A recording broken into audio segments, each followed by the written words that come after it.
pregnant yet, but they might be once they hear this verse. My life's a movie, I'ma be the one who's casting it. Get so many girls, it'd be an action flick. Might upset the pacifists, but fact is I am really quite compassionate. Like when it comes to smoking blunts, you know I'm always ashing it. Plus I'm killing it with older women like The Graduate. I can see you in my future, girl, can you imagine it? You the type to type a lot and call yourself an activist. I'm the type to I'm such an analyst. Everyone agrees, you're so attractive, it's unanimous. I'll do anything you want, babe, except abstinence. Take a yoga class and shit, maybe buy you brunch. Or the truth is it don't really matter much, cause we having so much fun.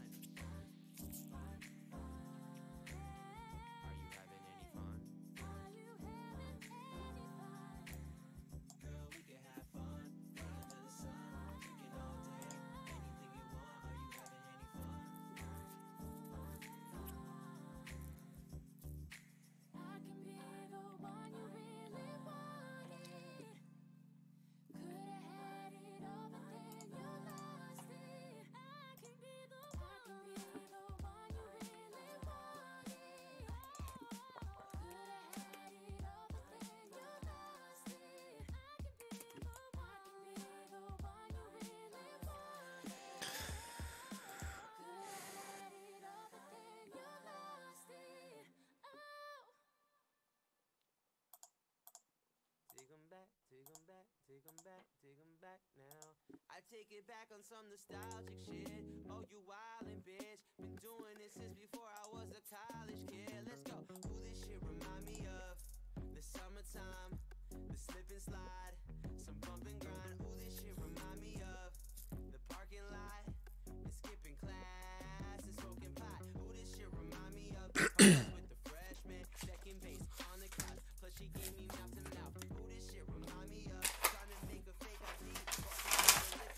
Staying selling shit to me. Who this shit remind me of? Riding with my crew, water bottle full of booze, breaking in at people's pools. Who this shit remind me of? Acting like a fool. We were 17 and we thought it was cool. What you know about it?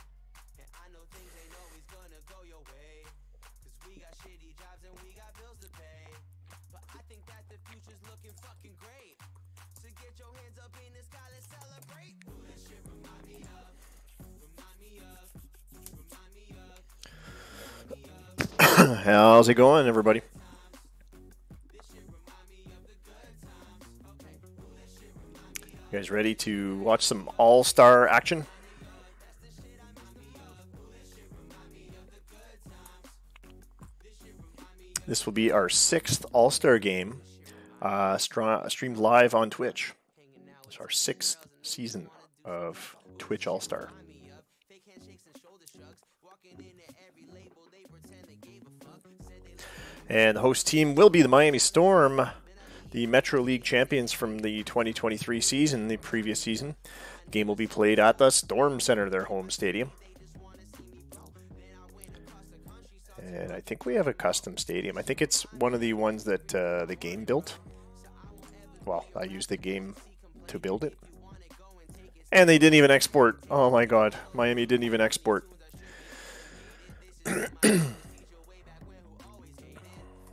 That's alright. I won't rub it in your face, but you should turn like all my grades from B pluses into some A's. I know things ain't always gonna go your way, cause we got shitty jobs and we got bills to pay. But I think that the future's looking super bright. So let me see your hands up in the sky like one more time. Who that shit remind me of? Remind me of? Remind me of? Remind me of? Who that shit remind me of the good times? Great googly moogly. Yeah, it's yours is there. Washington, Miami, and Arizona are the only 3 that did not. And yeah, it's been a while for Arizona and even longer for Washington. I don't think he signed his draft picks. And you only have 30 days or 60 days. You don't have a lot of time anyway. So yeah, he's got to get on that. All right, so it is our All-Star broadcast, which means I have to plug in the All-Star results from the All-Star voting.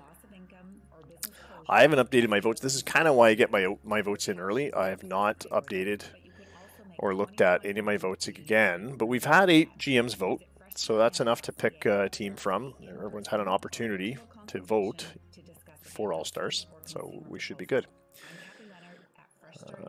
Not a whole lot of Toronto players making it, but that's okay. It's not about me. The league is not about me, guys. Yeah, you know what? I'm going to have to take a look at... you know what? I'll just... here's what I'll do right now, actually. Since it's been almost a month in the game, I will at least have a look at their rosters, see if how are they doing for injuries. Glenn Reese is injured. So I will get the AI to do the complete organization. That's going to put some people in the DFA. And negotiate with draftees. So yeah, all of the draftees are awaiting offers. The only fair thing to do is to offer the slots. They set a draft budget of 18 million, so that should be plenty.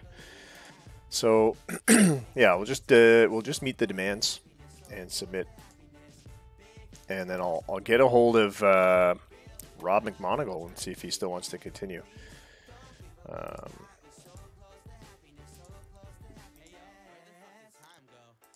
I know in some leagues they would have just dropped him.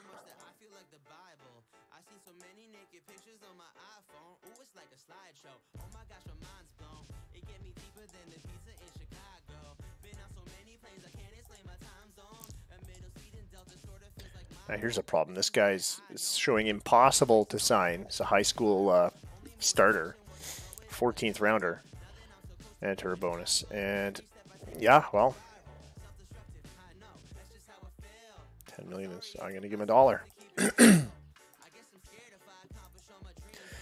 Lesson learned, maybe, or the lesson here anyway is you gotta submit your offer. You gotta participate. If you don't want to participate, then stuff's going to happen for you sometimes.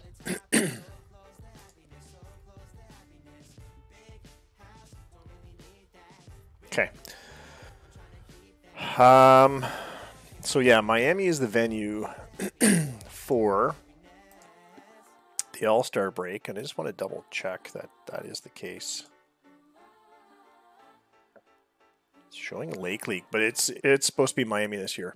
So it's going to be the Metro League.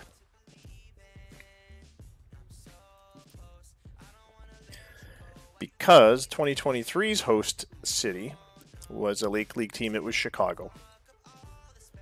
So there's a way to fix this as well. One moment.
That was Hoodie Allen. All right. So I will put on the window capture. Let's see if we can get not the export tracker. What are we looking for? Where's award voting? There we are.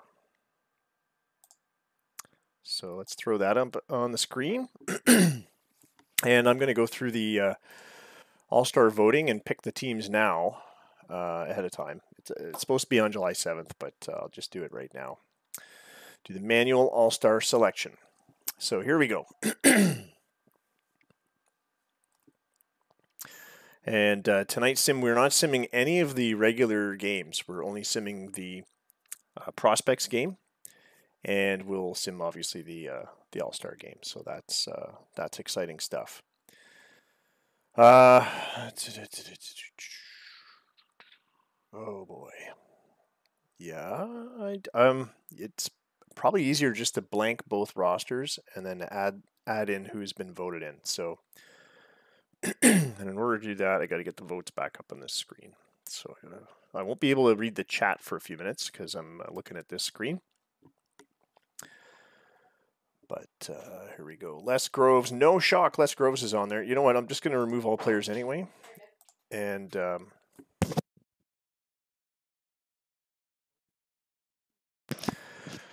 I'll remove players from both rosters and go over the All-Star voting list as I get booped. Now, there was only one catcher for the Lake League voted in. So I've got to pick another one, and let's see. I should probably go by stats. Clear the filter and batting stats. Okay, so John Barr is injured for 3 weeks, so even if we wanted to put him in, we can't. Ron Osborne's only got 5 games. Trey Sarazin has been hitting .313, 2 home runs. He's got a good OPS, OPS plus.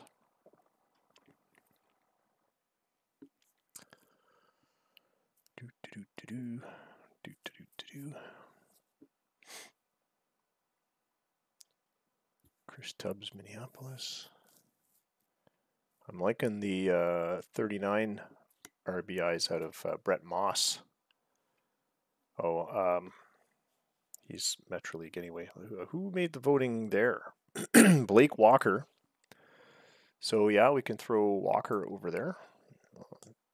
And second, third, fourth. Okay, Moss, Moultrup, and Anima were also there. And of them, Moss is really the better one. Moultrup has 10 home runs and 40 RBIs, though. But a worse average. Struck out more. Oh, so close. And who was the third one? Winston Enema. Winston Enema. 11 home runs, 42 RBIs. Whew. All right, let's rank by WAR. How about that? That's probably the best measurement. Moss. It's Moss by a long shot. And Sean Pfeiffer of Seattle. Oh no, it's the wrong league. Charlie Potter of Toronto. So those are your 2 catchers for each team.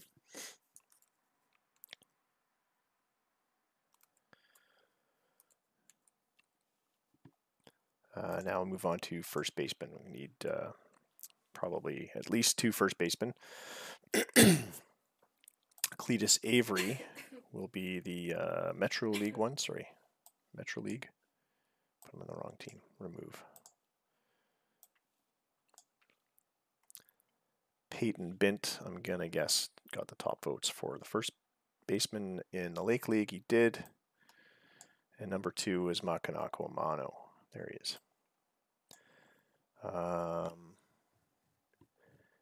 Jim Hooper, New York. Carlos Gutierrez of California. Had a 1.4 WAR for the first half. So those are your 2 first basemen, I think. Oh no, it's David Michelle got a vote. Nobody voted for Gutierrez. So wait a minute, he's a second baseman. Has he been playing first base? Oh my God, I should have done this earlier. Yeah, he's played most of his innings at first base. So there you go, David Michelle, first baseman, Arizona Cowboys.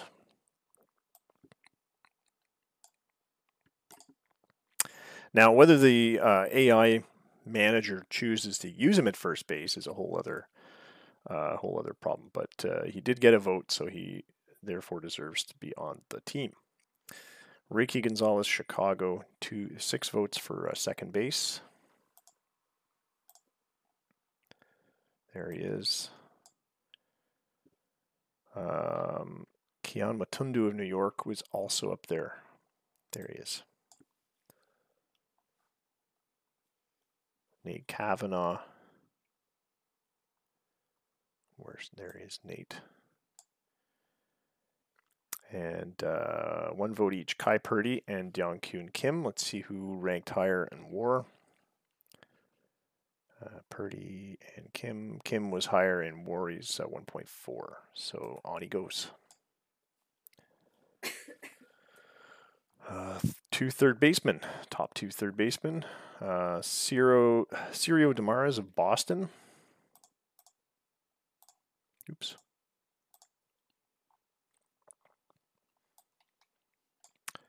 And Teruhito Yoshikawa, Shugo Morimoto, or John Guillo. Who were the Guillo? 23 home runs. Yeah, you can't really ignore the fact that he did so well.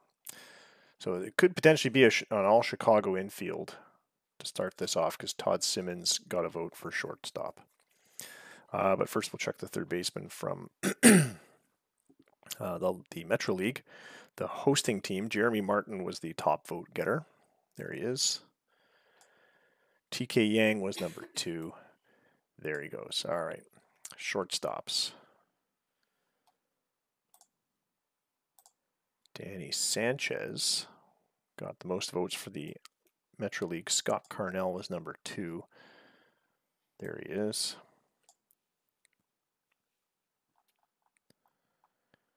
And it's Idiels and Simmons.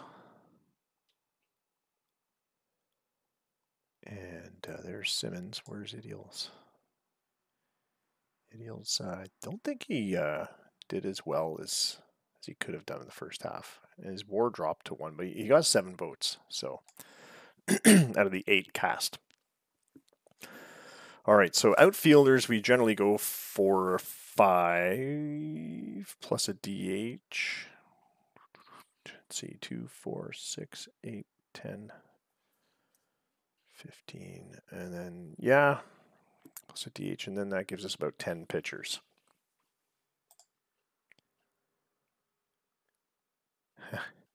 Well, he got the votes. Yeah, he only has 31 games, but 358 average. His OPS is 997. He's still got 1.7 WAR. Good evening, Cat B. Yeah, so that's why. It's because he's such a good player. Even in 31 games, he can outmuscle most of the other players at his position.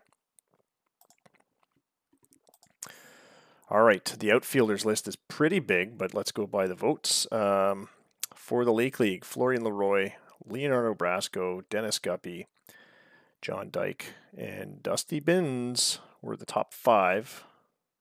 If we go to 6, it's Dumoulin. But these two have the same number of votes. I'm debating 5 or 6 outfielders. I like to have one backup per position. So probably I'll err on the side of caution and go with 6. Plus that gets a Toronto guy in. Brasco. Where's number 2? Where's Brasco? There he is. Dennis Guppy. The Little Fish.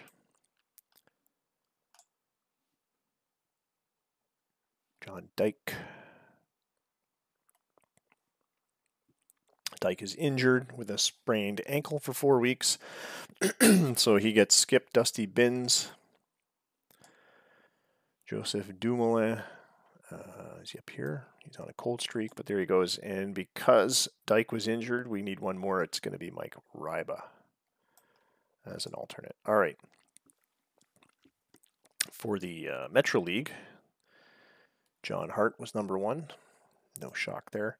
If you're wondering why I'm skipping over Rambo, because I'm pretty sure he got voted in as a DH.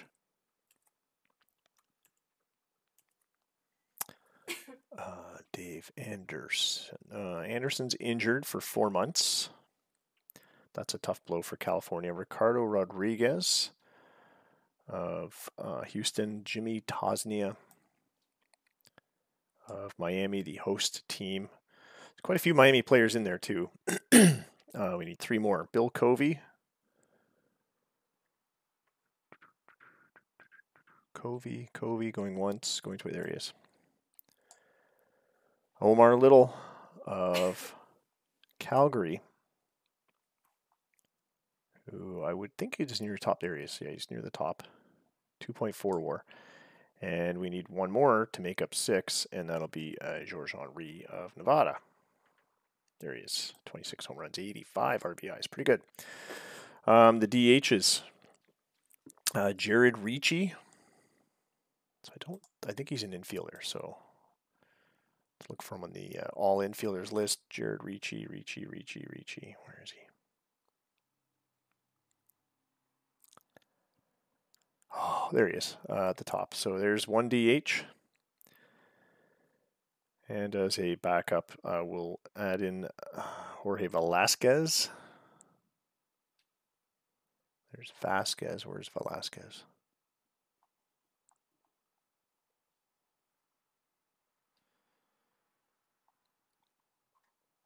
Oh, do I have to sort by surname?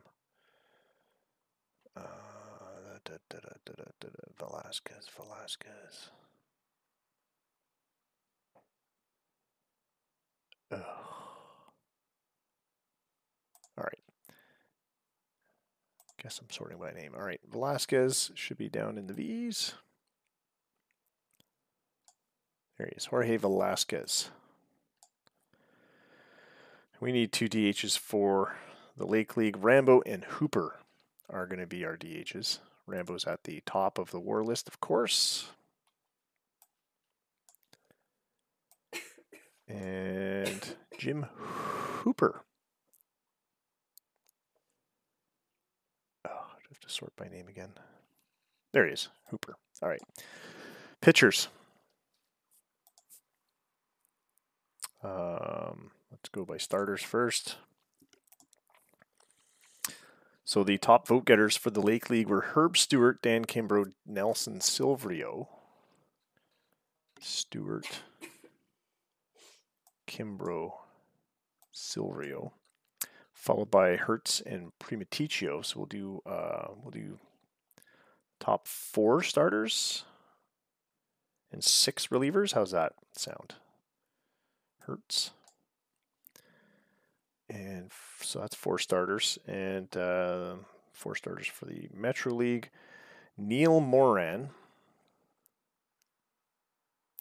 very tired California starter. Chris Zirkle, once again makes the All-Star game from Calgary. Al Moda, the top WAR guy of Nevada, and Ron Alder, who I believe is tied for the most wins in the league, 153. So that's the 4 starters. And let's have a look at the relievers. Top vote getter in the Lake League was Chris Perez, followed by a guy by the name of Murayama. And, oh, he's a Toronto guy. Oh, that's right, he's my closer. So hold on a second here. I should go by last name. Murayama. We need 4 more. Morgan Marley. Rusty Rowe of Ohio. Congrats, Dylan. Rowe made it again. It's not his first All-Star game. It's his 4th All-Star game. Good job. And so it's Perez, Murayama, Marley, Rowe. Need 2 more. Elijah Daniels and Justin Trimmer. Well, let's get Trimmer since we're down in that part of the alphabet. And we'll go up to Elijah Daniels and pluck him off of there too. Okay, that's the complete Lake League All-Star list. And now we're going to look at the relievers for the Metro League. Starts with Quineka. And he's injured, so he is not an option. Sloan Yeadon all the way down to the bottom of the list. Where's the W? Sloan Yeadon. Stefan Skews. Seen that name a few times this season. 55 innings, 5.40 ERA is not amazing. But he got 6 votes. John Darris of California. We're nearly done.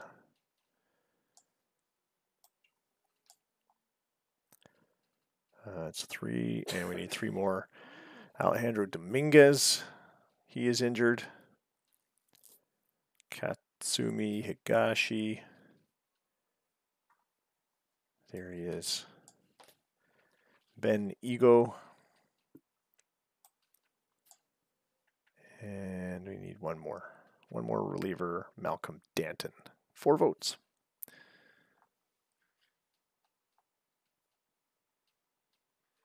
There we go. So there are our complete all-star lists. Let me post it. Boom.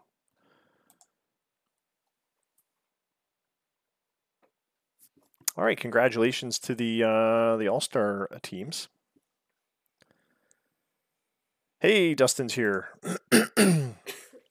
All right. So I'm just posting the all-star game, the all-star rosters for both leagues, as it is All-Star Week, the All-Star Week broadcast.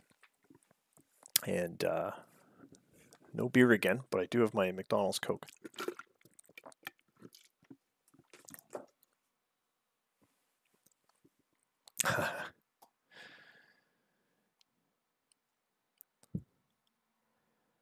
All right.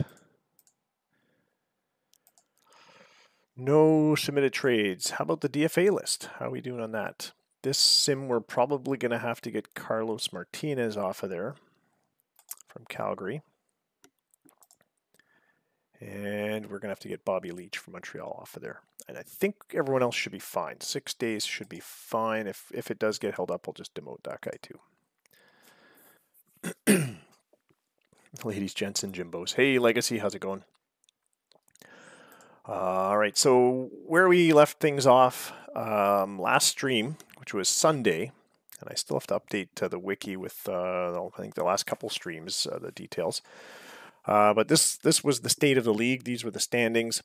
It is All-Star Week, so we're going to sim out Friday, Saturday, and do the Prospects game, which is scheduled for Sunday, I think. Then there's the day off, and then the All-Star game is Tuesday. So that's what's happening tonight. Quick sim through Friday. And, I should do a quick backup. Quick sim through Friday and Saturday. And then a Prospects game, which is scheduled on Sunday. That also ends the series that's going to start tonight. And then day off, and then I'll do the All-Star Game broadcast as well. So a doubleheader tonight, starting later than I wanted to, but we had to get the All-Star votes in and stuff like that. I was busy today fighting crime, as I do sometimes, and following people around the city. Actually, the city I'm living in, Hamilton. It's unusual. I've had to do a lot of back and forth to the office, to here, back to the office, back to here, over the last couple days.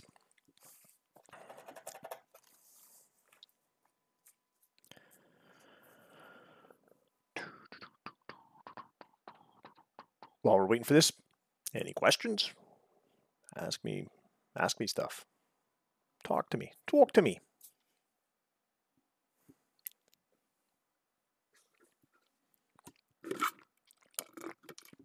You guys having fun? Is this 2024 season amazingly fun? Babe, are you having fun? I'm having so much fun right now. You look exhausted. And I mean that in the nicest possible way.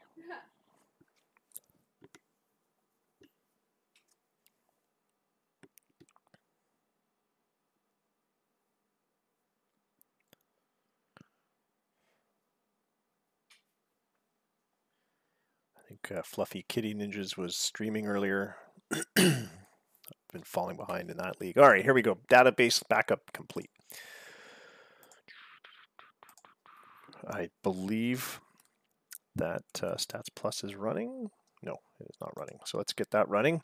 Watch for the updates in Slack and Discord for these two quick games we're going to do.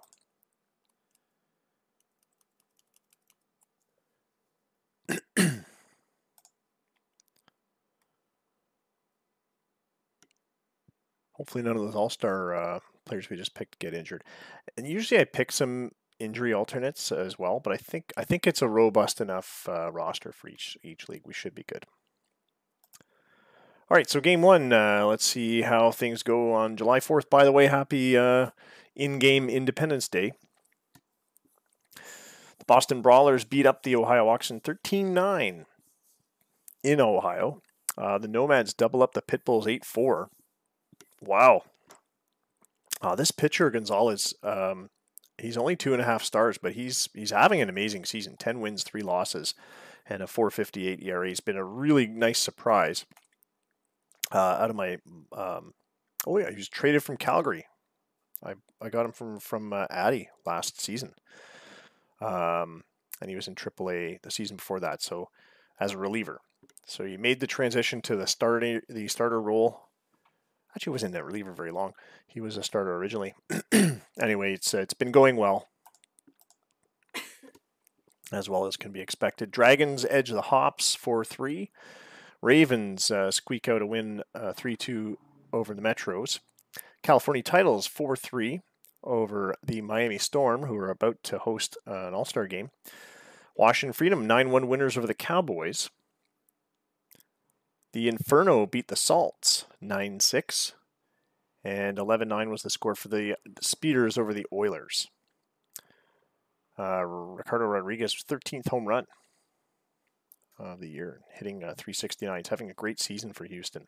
Second great season in a row. He's going to be he's going to beat his home run numbers from last season. He's only going to get better. So St. Pete's must be happy to have him on there, but they need to build around him for sure. Okay, moving on. Everyone's excited. I'm sure you want to get to the Prospects game. Let's make sure it's not scheduled for this day yet. Let's go. The Prospects game starts an hour before all the other games. Although, yeah, so we should see some results start to stream in while we're doing the Prospects game.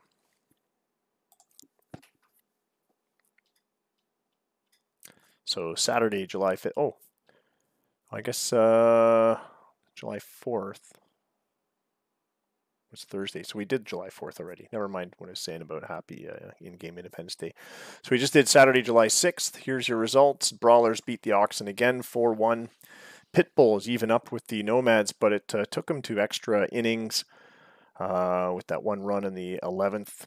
Just the third loss delivered to Murayama, so he's still pitching strong. Dragons, 4-1 winners for the Hops. Metros, 8-2 over the Ravens.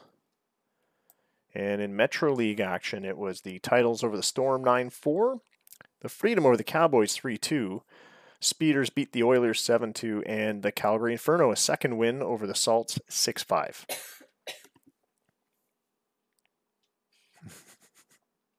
No home runs for Calgary though. 3 home runs for Seattle, and the relief pitcher for Calgary, Redden, pulled off the win. All right, so yeah, let's finish this and get to this Prospects game. Everyone's excited for that, I'm sure. Cat. There's a cat there. The cat has not been fed. The dog has been fed. The cat has not been fed.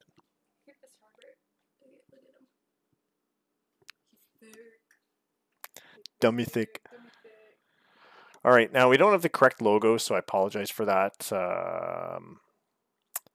But at least the game it's in the correct place. Prospects game at Storm Center. So I don't have to reset the stadium. So let's see. You guys might recognize some of your players from your organizations because the AI does this automatically. We have no input on who makes the All-Star Prospects game. But good luck to everybody. If you've got some of your prospects in this game, good luck to them. Hopefully they do well. For the Lake League, Jerry Sanchez looks like he pitches out of Rookie League Milwaukee. Argentinian 21-year-old lefty. And so far this year in Rookie League, he's only played 2 games. He's got a 1-0 record and a 1.80 ERA, so he's doing quite well. 10 innings, he's managed to strike out 17 batters and only allowed 2 walks. So pretty impressive stuff for relief pitcher Jerry Sanchez of Milwaukee. Jim West, AAA 23-year-old lefty. out of the California organization. At least his third season at AAA. Patiently awaiting his opportunity to get the bump, waiting for Ben to promote him. 21 games, he's got a 7.6 record, 3.98 ERA, and 118 strikeouts in 115 innings. So he's doing quite well there. We'll introduce ourselves to the other players as we go through the lineups, but this is very interesting stuff. I don't recognize any of the names per se. Daniel Uvalde, I think, was a top draft pick. But I can't remember when. When was he drafted? No, he was a minor league. He's an international amateur, so my apologies. He's an expensive one, though. $8 million bonus. The Metro signed him in 2020. Mo Tong, Mo Riley. 2 Mo's. Graham Fenwick. Kareem Martin. I don't think there's a single Toronto player here. Maybe in the rest of the rosters. Metro League, Kevin Schmidt, Christian Teslo, Manny Lamas, Fred Ferris, Kevin Lloyd, Alex Martinez from Miami, Jeremy Posado, Taylor Ward, Carlos Tavares. All right, here we go. It's 38,562 fans, partly cloudy skies in Miami with 79 degrees as the temperature, wind blowing out to left at 10. Thanks for that, Dustin. Top 5 prospect for Uvalde. It's why the name's familiar, because he is up there, I think. Currently, the most developed player is Jeremy Posado, and I know I've seen his name before, but yet to get any, probably in a maybe winter ball or something. But anyway, he's yet to play at the top level. Oh, thanks for the reminder. Yes, we are betting. Let's turn that on. I still don't have any way for you guys to redeem these points, but it's fun to bet anyway. Let me load up CloudBot because I can't remember the commands for this stuff.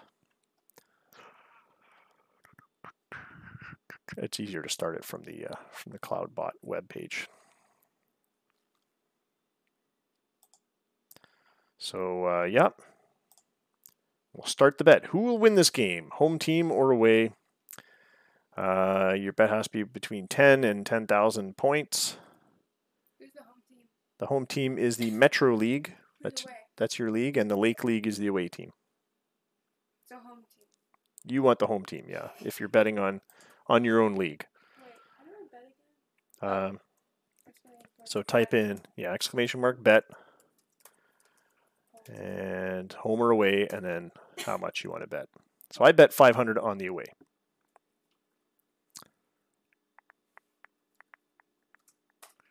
Ferris will be a call-up come roster expansion time, barring injury. Yeah, we're still using the old roster expansion rules too. I realized after I was in the other league, the EMLB, that my roster was stuck at a certain size. By the end of the season I joined in, and I couldn't figure out why. Yeah, make sure you have enough points. You only have 970, babe. I think because you bet before and lost. Dustin, you got to check your points there, buddy. I don't think you have 1,800. This is, to be clear, this is not the same as your sunflower seeds. This uses a different set of points. So yeah, if you type in exclamation mark points, it'll tell you how many you have. And I got to fix the accumulation because you don't really accumulate too many points. Not like the sunflower seeds where you get like a few hundred per half hour or 10 minutes or whatever it is of viewing. It's a lot lower here, but I did give most people 1,000 to begin with. So, yep. So bet on, and you have half an hour to bet, by the way. So you have, even during the game, if you start to see things going squirrely, you can, I guess, I don't know if you can change your bet, but you can.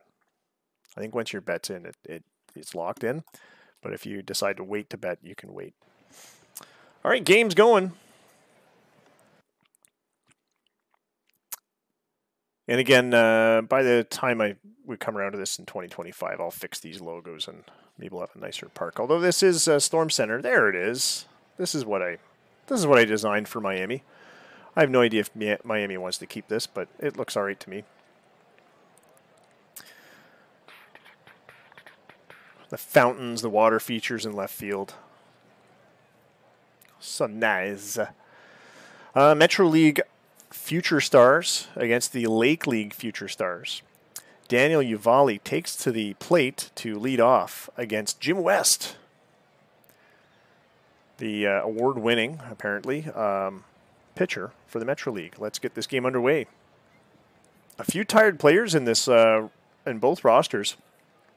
Given that this game happens during the All-Star break, and it's already been the All-Star break for AAA, I think, but it's in the mid-season, and of course it's always tough. Fly out to Kevin Schmidt in center field for out number 1.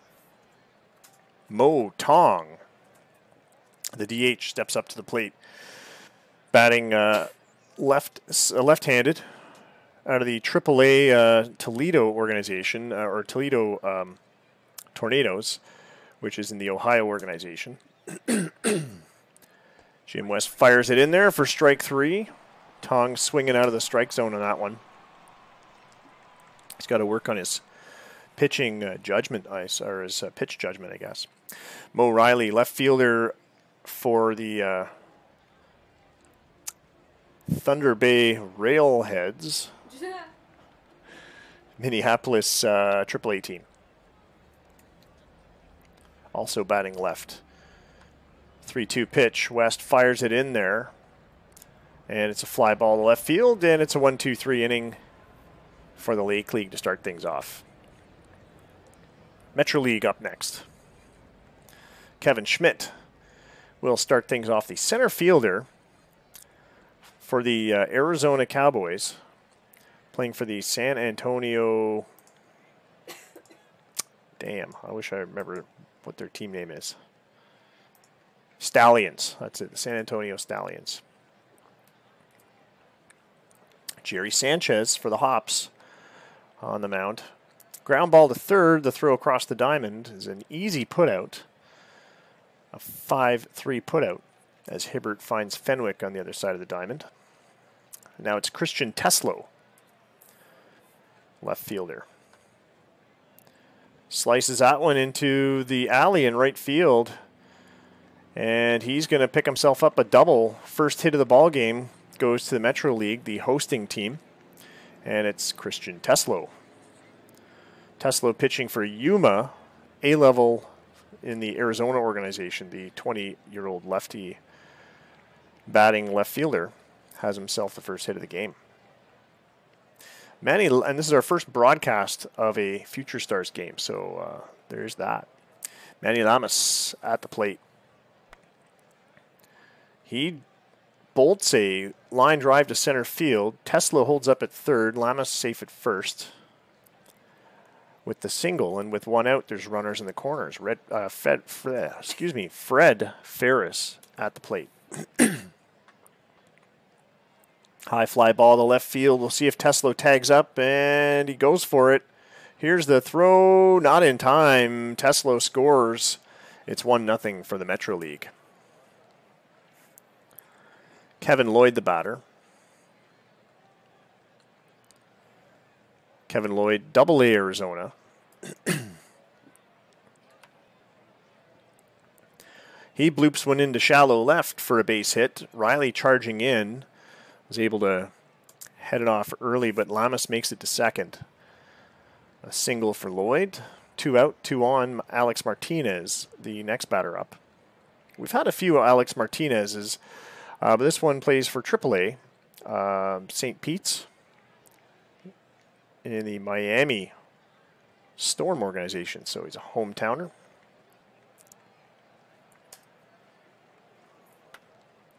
Hammers one to right field. It's rolling past Kevin Martin and off the wall. He plays the carom off the wall, and Lamas scoring from second. Lloyd ends up at third. It's a double for Martinez. It scores the second run. 2-0 for the Metro League Future Stars.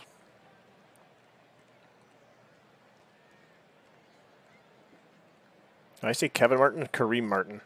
Here's Jeremy Posado. Ground ball to third. The long throw across the diamond gets him by a step. And Posado is out. But 2-run score for the Metro League Future Stars. And we are going to inning number 2. Anton Pinnell will come in to pitch for the for the Metro League. He plays for rookie level out of the Seattle organization. The 19-year-old is 0-5 this season with a save and a 14.09 ERA. So he's been struggling. Here's Graham Fenwick, I believe playing for Montreal.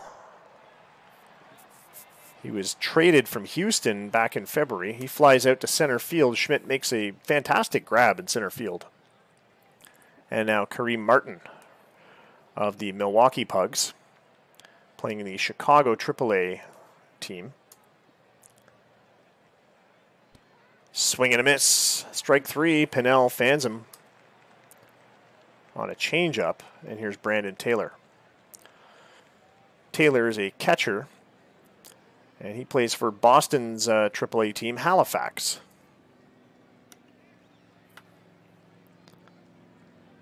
And he bolts a ground ball up the middle, just out of reach from a reaching Tavares, second baseman. And Schmidt plays it back in. Taylor gets a single out of that one. Here's William Hibbert. 1-0 pitch. Hibbert with a line drive up the middle, and Schmidt's going to play that one on a bounce. Another single, back-to-back singles now. And those are the first 2 hits for Lake League. William Hibbert plays for Chicago's A-level team, Peoria. Gerasim Kaliev, Milwaukee's rookie team, the 21-year-old shortstop, now up to the plate. Here's a 1-0 pitch. And he gets a line drive past Ferris in right field, back to the wall. It's a double. He's going for 3. Slides in. He's safe. A bases clearing 2-run triple for a very speedy Russian kid, Kaliev. And it's a tie ball game here in the second. Ross Demers steps up to the plate. By the way, save some points, because the All-Star game, we're going to do betting on that one too. Oh, I thought this was the All-Star game. This is the Future Stars. Home run for Ross Demers. What's that, babe? Home run. I think if I can figure out or remember how, I will. Ross Demers with a 2-run shot for the Lake League has made it 4-2. 411 feet. That one went into the drink, I think, and the water feature behind left center. Still a lot of innings of baseball left, but here's Daniel Uvalli again as we go to the top of the Lake League batting order again.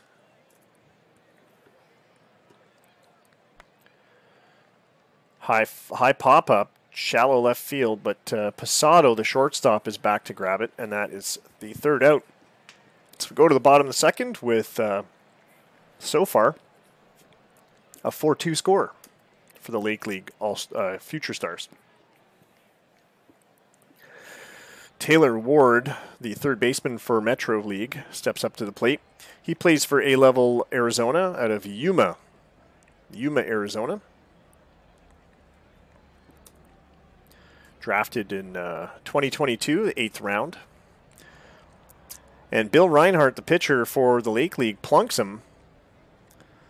First batter he faces. Ward takes his place at first base. Reinhardt, A-Level Ohio. FWL is, who are they again? Fort Wayne Lightning, so Fort Wayne, Indiana. The native of Burton, Michigan, so he's from the area, nearby anyway. Carlos Tavares at the plate. And it's a high pop-up, high fly ball to right field. Kareem Martin there on the track makes the catch, and Ward's going to hang tight at first base. Here's Kevin Schmidt as we go back to the top of the Metro League. Really? Is that Taylor Ward? He's number 30 on the prospect list. You know what? If I had time and I wasn't rushing back from work at 9:45, I would have printed the prospects list. Hey, oh, that's good detail to know, Dylan. Thanks.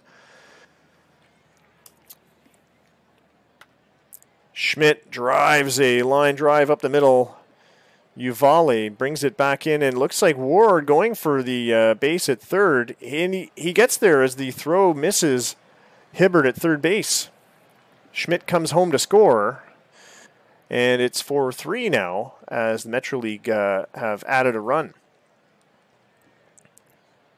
Schmidt at second base. That was a single that he was able to take second on the errant throw by Uvalde.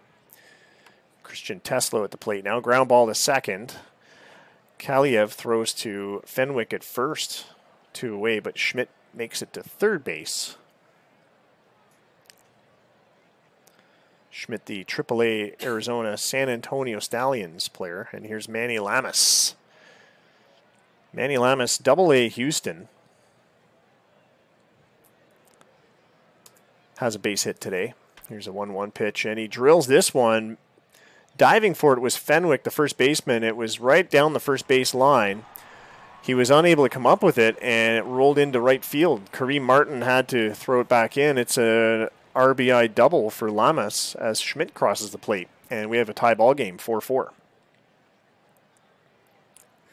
Fred Ferris back up again.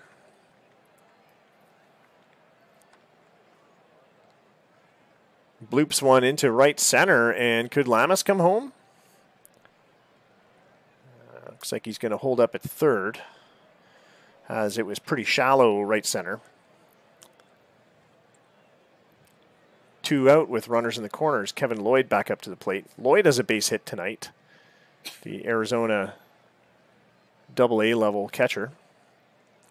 Here's a full count. The payoff pitch is ball 4, and that's a walk. Bases loaded now for Alex Martinez. Martinez has a hit and an RBI tonight. The native of Mexico City currently plays for the St. Pete's Pirates and is miffed that he's not playing at the top level. He normally plays second base.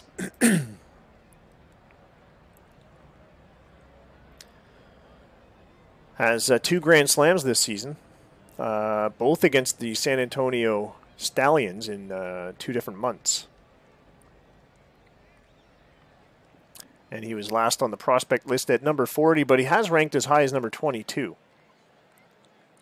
Involved in a big trade between Calgary and New York, and then eventually traded from New York to Miami.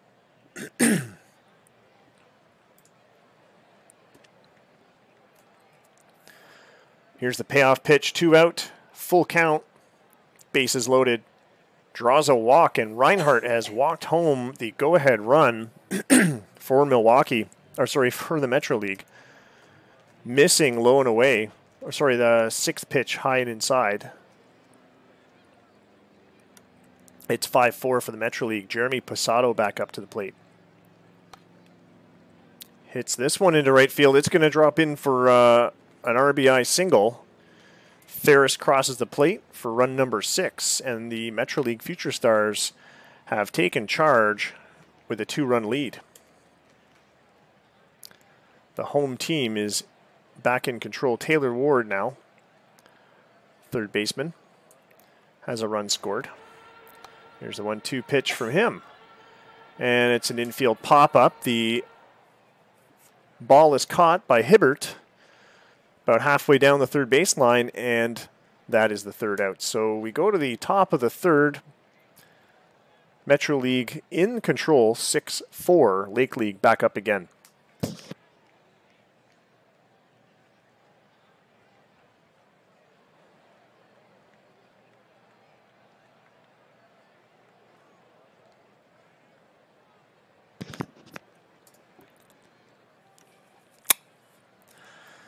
Vic Kane pitching now for the Hussar Barbers. I think that's one of your pitchers, Addie. Vic Kane, yeah. AA Calgary. Yeah. He was involved in a big trade, wasn't he? Wasn't he acquired in a trade? Sorry, I still got this frog in my throat. Yeah, he was part of that New York Dragons Calgary Inferno trade back in October. At the time, he was the number 31 prospect in the league. He's since pitched a no-hitter against the Newcastle Nuclears. That was, that's right, that was during the winter baseball back in December 10th.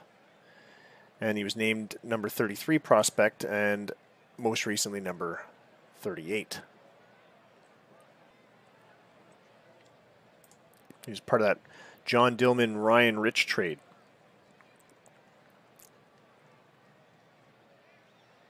I think that was you, wasn't it?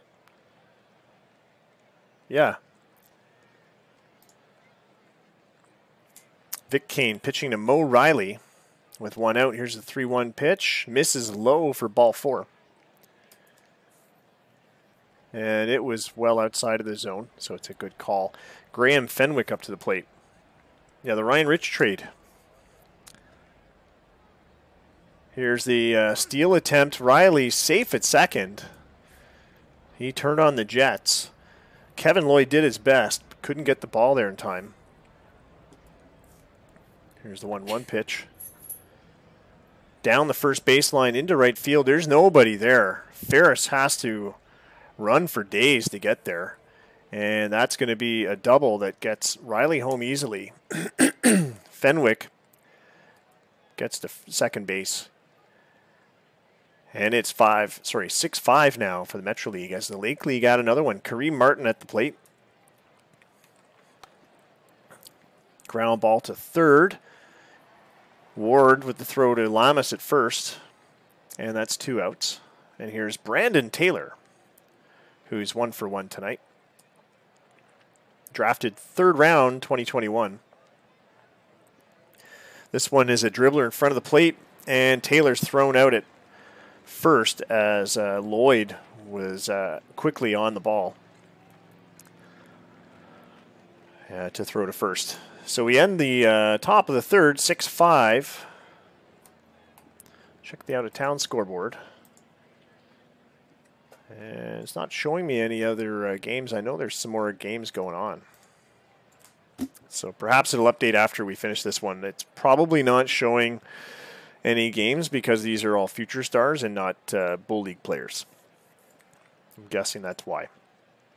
Gordon Demers comes in to pitch for the Lake League. Demers looks like he pitches out of Double-A in New York.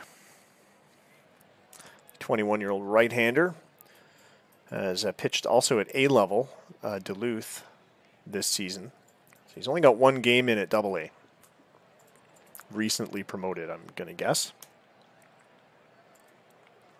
Here's the 1-1 pitch from Demers to Carlos Tavares. Tavares with a line drive up the middle, and Uvalli's going to have to throw it back in. It's a base hit for Tavares. 9th hit of the night for the Metro Stars. Kevin Schmidt back up again, his 3rd time around. 2-2 pitch from Demers. Ground ball to short, and it's a double play ball as Schmidt has put 2 outs on the board. It's 6-4-3 double play. And the bases are clear. Christian Teslo back up to the plate. Here's the 1-2 pitch from Demers. Way up in the sky, left center, but plenty of room and plenty of time for Riley to get there, and that is the 3rd out.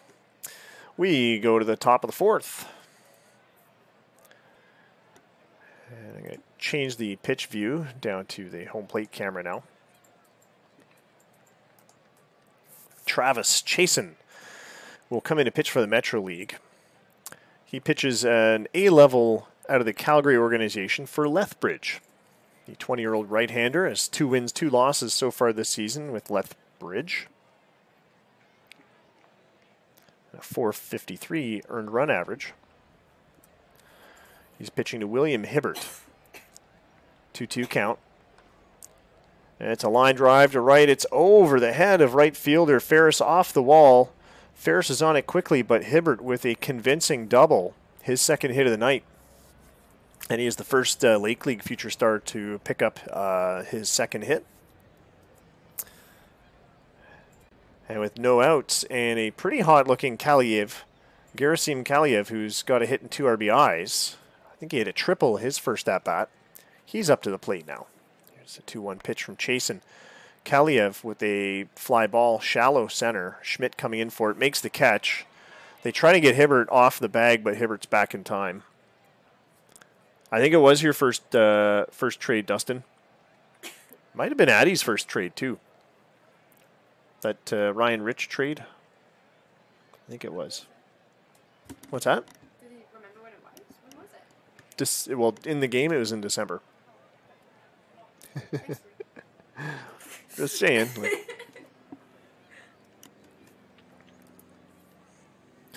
3-1 is the count.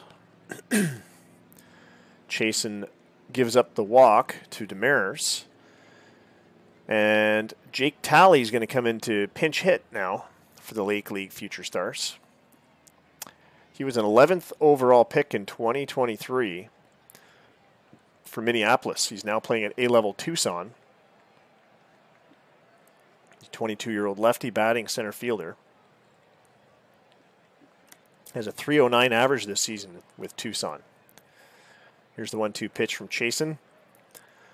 A line drive to right, but it's stayed up long enough for Ferris to get there and make the catch, and now that's 2 away.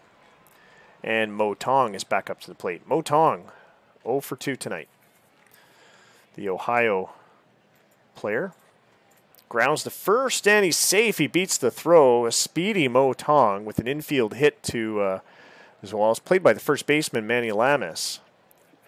But it was over towards second base, well, between first and second. Bases loaded, 2 out for Mo Riley now, the other Mo. He's got a hit tonight and a walk. And he launches this one to deep in the pocket in second, but getting over there in time was Tavares, makes the throw. And Riley's out by a couple steps. No run score in this inning. It's still 6-5 for the Metro League. Dave Marchand coming to pitch now for the Lake League. Marchand, let's see, plays for the low A ball. Who are these guys? McAllen, Texas Rage in the Texas Rio Grande League. He is in the Ohio organization. 5-star potential relief pitcher. So far this season at McAllen, he's 0-1 with 4 saves. So he's having a fairly good year. There's a 2-0 count to Sam Wainwright, the pinch hitter. Wainwright launches this one, a seeing eye single to left. Hibbert dove for it, but couldn't come up with it. Played back in by Riley. And here's Andre Luis Ganadin pinch hitting. The Arizona A-level center fielder was a first-round pick in the 2023 draft, drafted 8th overall. 0-1 pitch. Line drive launch to the alley in right field, and that's going to have extra bases written all over it. Wainwright holding up at third. It's a double for Ganadin, and now 2 runners in scoring position with no out. Kevin Graves at the plate. Another pinch hitter coming in. And another one out of the Arizona organization, plays for Yuma as well. Drafted 4th round last season, 56th overall. 1-2 count. Slow ground ball to second, played by Kaliev over to first. Wainwright's going to come in to score. And so it's 7-5 now for the Metro League. Ganadin moves to third. Graves is out on the fielder's choice, and Sal Rojas at the plate. 1-2 pitch. Swing and a miss. Strike 3. I shouldn't say fielder's choice. He was out on a ground ball.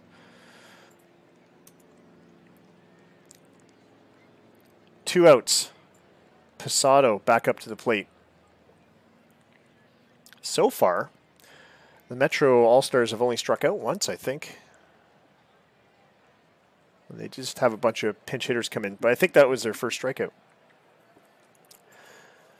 First pitch to Posado. Dave Marchand winds up, sends it in there. High fly ball to shallow center, played by the second baseman Kaliev, and that's the end of the fourth for the Metro League. Go to the top of the fifth. It's a bummer it's not showing the other games. Bit of a drag. John Bone coming in to pitch now. Johnny Bone. 100-mile-an-hour fastball pitcher. Looks like he pitches for Houston. St. Pete's, the Treasure Island Devil Rays. That's it. Treasure Island Devil Rays is what Brandon named his rookie league team. Graham Fenwick back up to the plate again. He's 1 for 2 tonight. He's had a fairly successful night. This one's in there low and inside for ball 4. An 8-pitch at bat for Fenwick. Really working the count on Bone. Fenwick is working Bone. Kareem Martin at the plate. 0-2 count. Strike 3 called as Martin goes down dejected. Second strikeout of the night for him. Fenwick patiently waiting at first. There's now 1 out. Brandon Taylor up to the plate. Had a base hit earlier today. 2-2 pitch, and he goes down on a called strike. So Bone is laying them flat.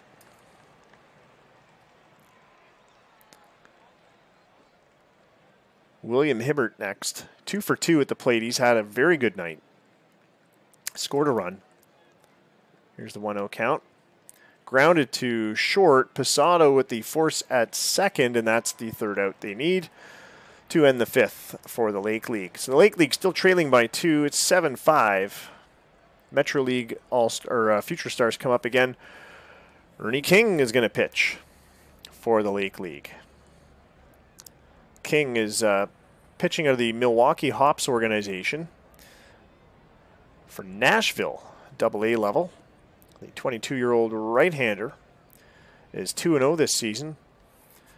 10 strikeouts in 15 innings.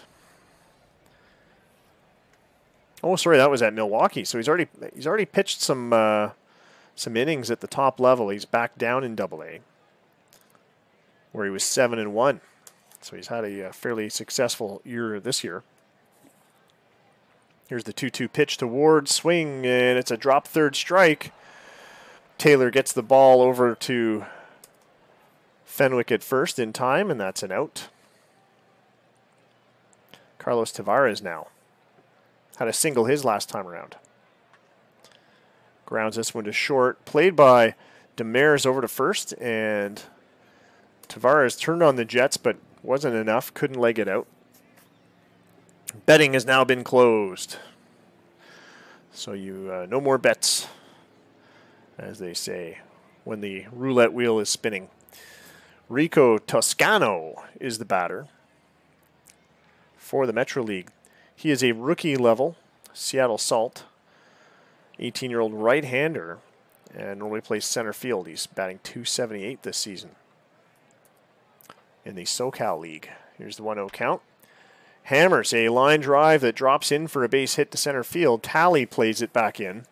Toscano has a single, a 2-out single. And Win Spracklin, I've seen that name before. Win Spracklin steps up to the plate. The California A-level left fielder. Acquired by a trade in May of last season. He's hitting .350 with 9 home runs for BER. BER would be Berkeley, the Berkeley Bayhawks. That's one of Ben's team names. So he did a change for his A-level team and named them the Berkeley Bayhawks. Win Spracklin at the plate. 0-1 count. Grounds to second. An easy toss for Kaliev over to Fenwick, and that's the 3rd out. So the 5th inning ends. We go to the top of the 6th. Still 7-5 for the Metro League. Juan Bravo comes in to pitch against Gerasim Kaliev.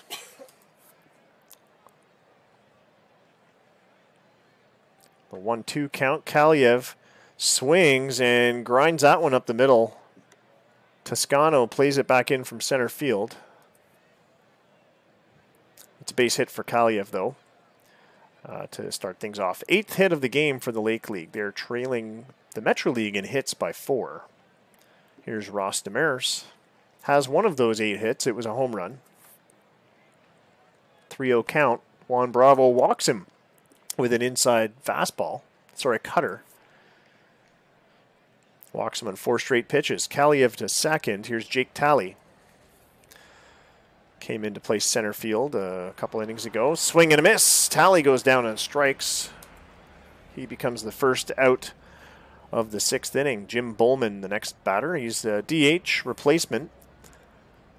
He's out of the Ohio organization. Double-A. Plays for Dos Palos. The Dos Palos A's. Hammers one to right. It's going to drop in for a base hit in front of Ganadin, who throws it back in. But it looks like it's going to be bases loaded now with 1 out. That's going to bring the infield in. Tony Villarreal is the pinch hitter. He plays for New York. That's one of yours, Dustin. Rookie level New York. He's been there a few seasons, but this year finally he's hitting almost 300. He's got a 292 average, 397 on base percentage. He may have finally found his groove, and he's hoping for a promotion. Drafted 2022, plays for the West Palm Beach Dragons. He was drafted out of San Luis Potosi High School, where he played for the Osos. Osos being Spanish for Bears. 8th overall pick in the 2022 draft. Ground ball to first. The throw home gets the force. Souza was quick on it and with a heads-up play there to get the ball to Graves at home. Villarreal safe on the fielder's choice, but no run scores for the Lake League. 2 outs now. Nicholas DeJong, the pinch hitter. DeJong plays for Minneapolis. I'm not even sure if there's a Toronto player on the Future Stars roster. I haven't seen a Toronto player yet. I wonder, do I have anybody? Matthew Noakes. Charlie Terwilliger, I think, is one of mine. Yeah, and Rin Katoda, no. What about a pitcher? Do I have any pitchers? It's not looking too good. Yeah, I've got basically one of my players. That's not a good testament to how good my minor league system is. Anyway, Nicholas DeJong up to the plate.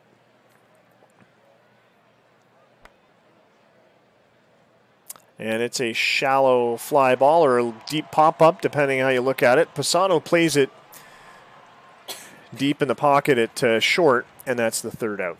So it's 7-5 as we go to the bottom half of the 6th. Okay, I thought the name was familiar. I thought Nicholas DeJong was on my team at one point.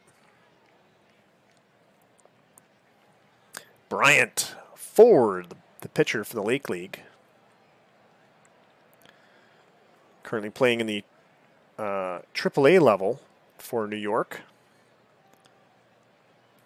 And he'll pitch to John Sosa, the first baseman for Metro League. Sosa plays for the Seattle Low A team. That could very well be the case, Dustin. Line drive to the alleyway in left, just under the pond, the waterfall feature in left center. It's a straight-up double for John Sosa. His first at-bat. He also gets a hit to start things off in the 6th. Andre Luis Ganadin back up to the plate. 1-2 pitch, swing and a miss. Ford fans him. And now it's Kevin Graves, the batter. Launches a line drive into the corner in right field. This one's going to have a run scoring. Souza charges home. Graves slides into second. And it is an 8-5 ball game now, as Metro League scores another one. Sal Rojas is the batter, with Graves at second, 1 away. Rojas playing for Double-A in Houston. Swing, and it's a infield pop-up played by the shortstop Demers. That'll put a second out on the board. Jeremy Posado back up again. He's 1 for 3 tonight with an RBI. And it's a shallow fly ball to right field. And Martin has that one easily. It's out number 3. Metro League picks up another run to add to their lead. It's 8-5 as we go to the 7th. Bill Flannery is going to pitch for the Metro League. And Kareem Martin back up again for a 4th time. Struck out twice. He's 0 for 3. But the Lake League manager is going to stick with him. Here's the 1-0 count. Well, I put my points on the Lake League too, Dustin. But it's not looking so solid right now. Martin flies out to first base. Here's Rin Katoda. A first round draft pick from 2023 for the Montreal organization. Flannery with an 0-2 count. Hurls it in there, swing and a miss. Katoda pitching at a way inside fastball that he should have left alone. And he was fooled on that one. 2 outs on the board. William Hibbert. True. That is true, Dustin. Here's the 0-1 pitch. Ground ball up the middle, but getting there in time was Tavares. Off balance, but he makes the throw cleanly to first. And it is 7th inning stretch time. We go to the bottom half of the 7th. It is 8-5 for the home team, the Metro League Future Stars. Mototoshi Kojima is the new pitcher for the Lake League. Taylor Ward steps up to the plate for his 3rd time around. He struck out in his last at-bat in the 5th inning, and he's 0 for 2 tonight. It's a 2-2 pitch. Kojima winds, delivers. Line drive, a sinking line drive to center, but Tally over there sliding in on his hindquarters makes the catch. 1 away. Carlos Tavares now. He's 1 for 3 at the plate. Kojima hurls it in there. Ground ball to short, but Demers loses it, lets it slip, and decides not to make a throw. It's not going to score as an error against Demers, as it was a hard play to make. Tavares at first. Rico Toscano back up again for a 2nd time tonight. 0-1 count. A hot ground ball to 3rd, and it was there quickly enough that it was plenty of time for Hibbert to trigger a double play, and that's exactly what happened. So a bit of a buzzkill there for the Metro League. But the Lake League relieved that they were able to keep it just to a 3-run lead. Gerasim Kaliev back up to the plate for the Lake League Future Stars. The 2nd baseman is 2 for 3 tonight with 2 RBIs.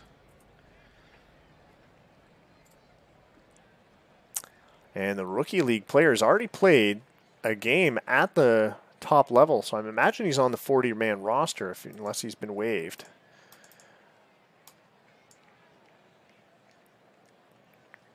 The native of Nizhny Tagil, Russia, currently playing for the Clearwater Hops.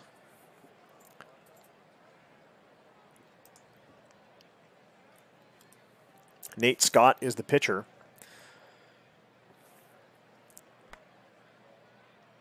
For the Hughes River Bats.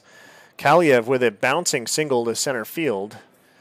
Safe at first to start off the 8th for the Lake League. Every rally starts with a base hit, as I always say. Matthew Nogues, the next batter up. And you said Nogues was also involved in that trade?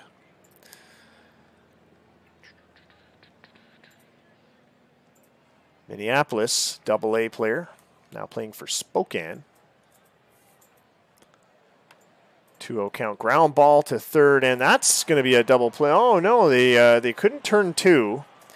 Kaliev forced it 2nd. Ward got the ball to Tavares at 2nd base, but Tavares off balance couldn't make the throw. Aha, okay. 1 out. Nogues at first on the fielder's choice. Jake Talley is the batter. He's 0 for 2 tonight. The A-level Minneapolis Raven player playing for the Tucson Rattlers. Full count. Here's the payoff pitch. Draws a walk. And that'll put 2 base runners on anyway with 1 out. And that's a 12 pitch at bat. Nate Scott's now up to 17 pitches after an out and 2 other batters.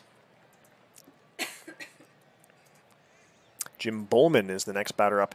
He's had a hit his first time around. I believe it was it not a bases clearing double? No, he had no RBIs. But nevertheless, the Dos Palos A's 22-year-old center fielder having an okay game tonight. It's a double, I think, for Bowman. He's got 2 on. Here's the 1-2 pitch.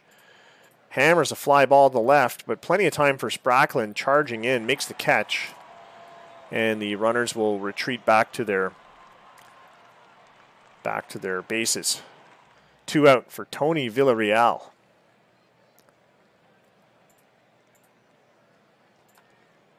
Ground ball to second. Tavares with an easy relay to first, and that's the 3rd out. So the Lake League Strand 2, they're still trailing by 3. We go to the bottom of the 8th. Dan McDonald comes in to pitch for the Lake League. Win Spracklin will take his second turn at bat.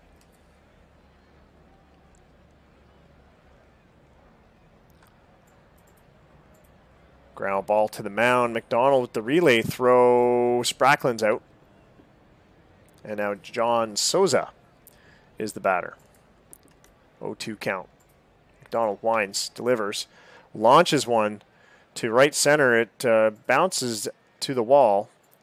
Extra bases for Souza. He slides into second, but he may have been able to make it to third. Souza slid in, but he slid in before Martin got the ball. He was still chasing after a rolling ball in right center. Ganadin back up to the plate. 2-1 pitch. Ground ball to third. It's played by Hibbert to DeJong. And that's 2 away. Kevin Graves now. 4th round draft pick once again. With a hard line drive to left center. That one's going to have Souza coming in for a 9th run. Scored for the Metro League. An RBI double for Graves. And the Metro League has just not let up. They've hit the gas and scored not every inning, but every other inning since the 2nd. And it's 9-5. I can hear Dolly Parton singing.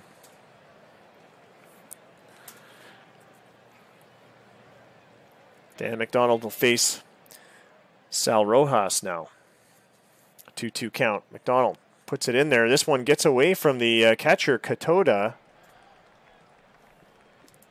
And that's going to give Graves an open chance to get to third. Full count to Rojas. McDonald winds, delivers. It's a walk. And Rojas takes his place at first base. Jeremy Posado back up to the plate. His 5th plate appearance tonight. 1-1 count. Line drive to center, sinking line drive. Tallies there in time to make the catch in center field. And Metro League Strand 2, but they get a run across, and it is 9-5 as we go to the top of the 9th. Lake League back up again. They're back against the wall. Nicholas DeJong at the plate. A 1 pitch from Nate Scott.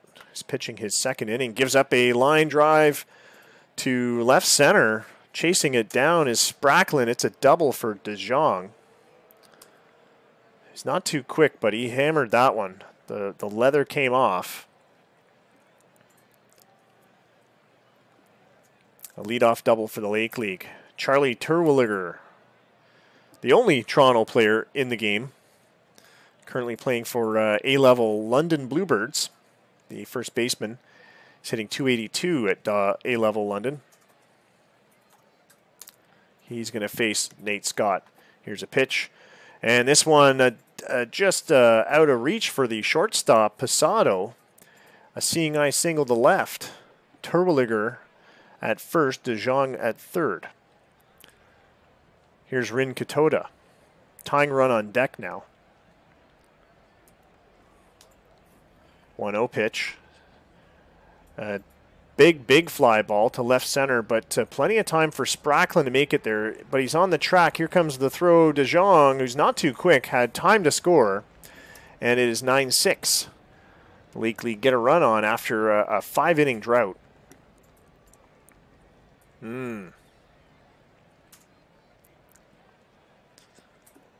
Yeah, you got to offer these guys money. Loads. William Hibbert now with Terwilliger at first base. more money in signing bonuses than your entire payroll? It's a lot of money. How small is your payroll? Here's the 1-0 count to Hibbert. And it's a bouncer to first base. Souza has it, takes it to the bag. They're going to give Terwilliger second base, but they add the out. And now Gerasim Kaliev is up with 2 out and a runner at second. Tying run still on deck. Hammers this one, but it's right to first base again. Souza tosses to Scott, who's covering the bag, and that's the game. Future Stars for the Metro League beat the Lake League Future Stars 9-6.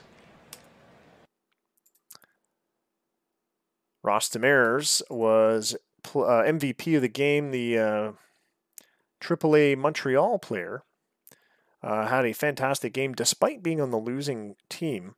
Demers was 1 for 1 at the plate, the 2 RBI, scored a run, and had a walk. Did he have a home run? He had a home run too, didn't he? Yes, he had the only home run for the Lake League with 1 on and 2 out. So yeah, both of his RBIs came on that home run. Winning pitcher was Pinnell for the Metro League, Anton Pinnell. Losing pitcher was Reinhardt, Bill Reinhardt for the Lake League, the Ohio A-level guy.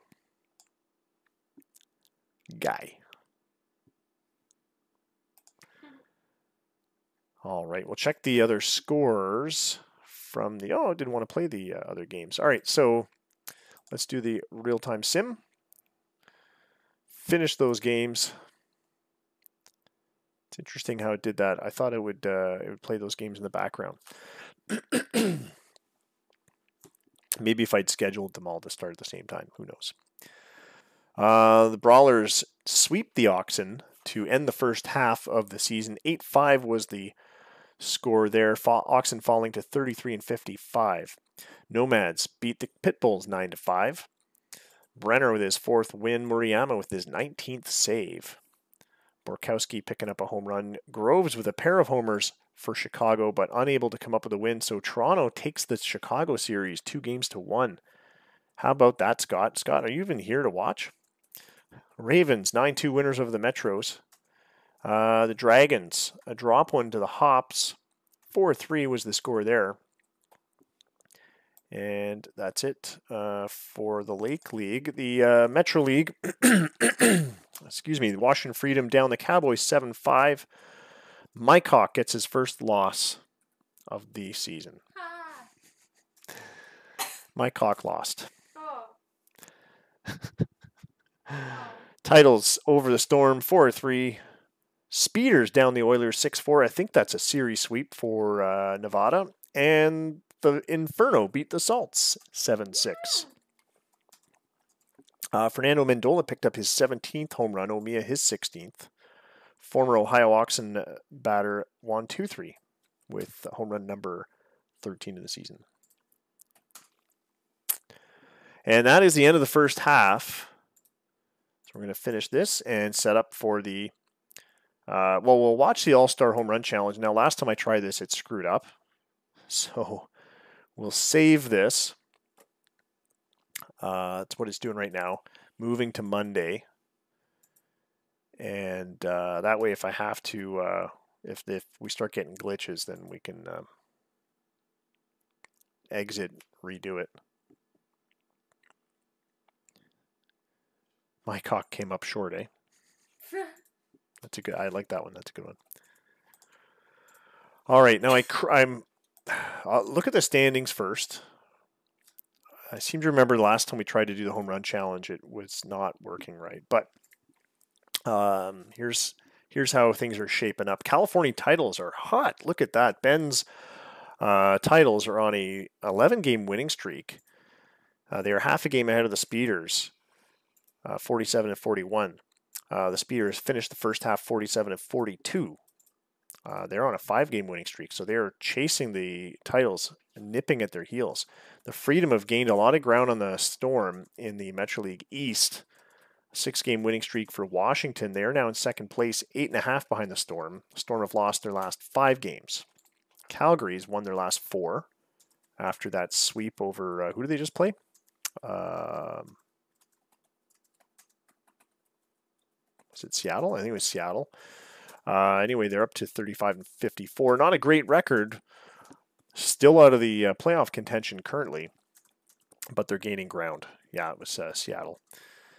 And over in the Lake League, the Nomads, unbelievably, I finished in first place after the first half. Now, I've had other seasons where I've done really well and been in first for some months, some parts of months, but this is the first time I think I've finished the first half in first place. I'm not going to bank on that being the case at the end of the season, but I'm pretty happy with the way things are going right now. The Pitbulls, 65 and 25, are well on their way to a 120 win season. But we'll see how the second half goes for them. Nobody's won. I think the record is 103 or 105 wins. I'll have to check the records later. Anyway, so things are looking pretty tight in the Lake League as well. 2 close leagues now. There's not a whole lot of teams that are falling way out of contention. Ohio obviously is one of them, and the Oilers are another. But we say, right, Dylan? Always next year. That's our mantra in Toronto for every professional sports team we've ever had. So that's the way it goes. There's always next year. Leafs fans have been saying that since '67. Yeah, I sad. All right, home run challenge. Let's go. I hope it works better than it has. Yes, the 19-game winning streak I had was fantastic. Here are your home run derby participants. We have Rambo facing off against Hart, Bint against Henri, TK Yang against Dumoulin, and Cletus Avery and John Guillot. That's the setup. Round length, blah, blah, blah, blah, blah, blah.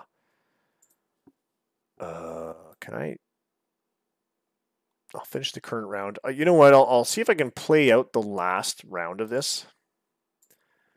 And let's see. Oh, yeah. Rambo beats Hart 20-19. Bint over Henri 21-13. TK Yang easily downs Dumoulin 19-15.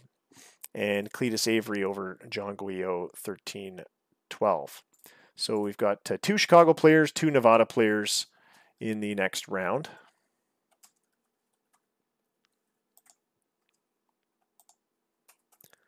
And Bint beats his teammate Rambo 13-12. Cletus Avery will take it all the way for the Metro League, beating his teammate TK Yang 22-21. So 2 close results. And let's play the last round out. Let's see. Now this is where things might go screwy.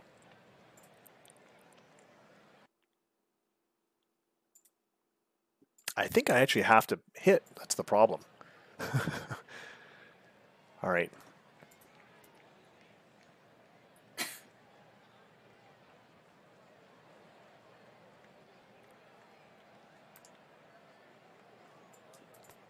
Oh yeah, I've got to actually swing the bat here. Ah, that's 1 home run. All right.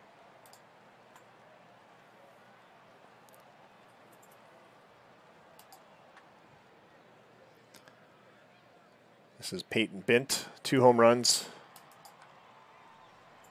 Oh, not quite. And there's no real indicator to see how you're doing or how long you're supposed to press the button for.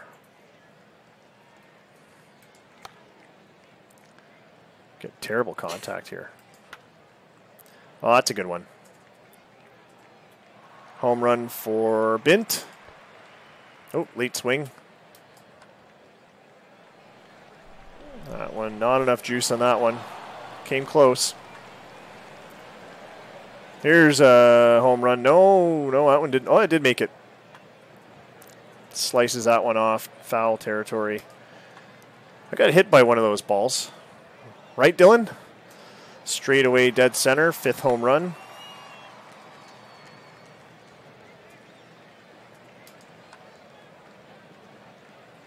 Yeah, Rambo didn't make it. His teammate got him. That is impressive. Ooh, Bint hammers this one. 6 home runs. It is a little glitchy.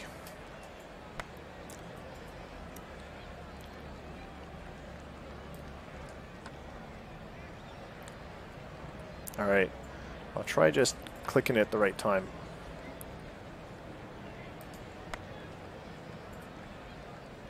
So he's currently at 6 home runs. This is not going well. There he goes. He hammers another one. Seven. So only got 2 minutes left. Oh, there's one to left. There's a 9th. Now he's starting to pick things up.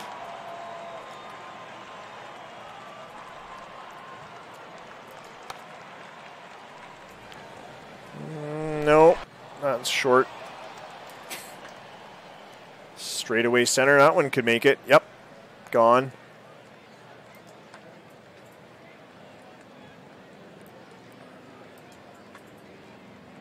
Another one straightaway center. We're up to 11 now.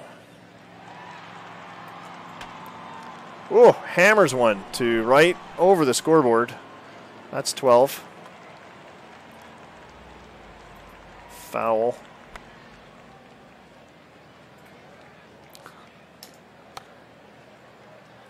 So for those of you that haven't heard the story, Dylan and I were at the 1991 All-Star Game Home Run Derby. Couldn't get tickets to the All-Star Game. At the Skydome in Toronto. We were sitting off to the third base seats on ground level, level 100. And they're pretty good tickets. And I think it was, what the hell's his name now? Had the glasses, played for the Cincinnati Reds. No reason why he should have been in a home run derby. He wasn't that great of a home run hitter. Maybe you remember the name, Dylan. Sabo, that's it, Chris Sabo. And he sliced off a foul ball towards the left, the third base seats, to the left side.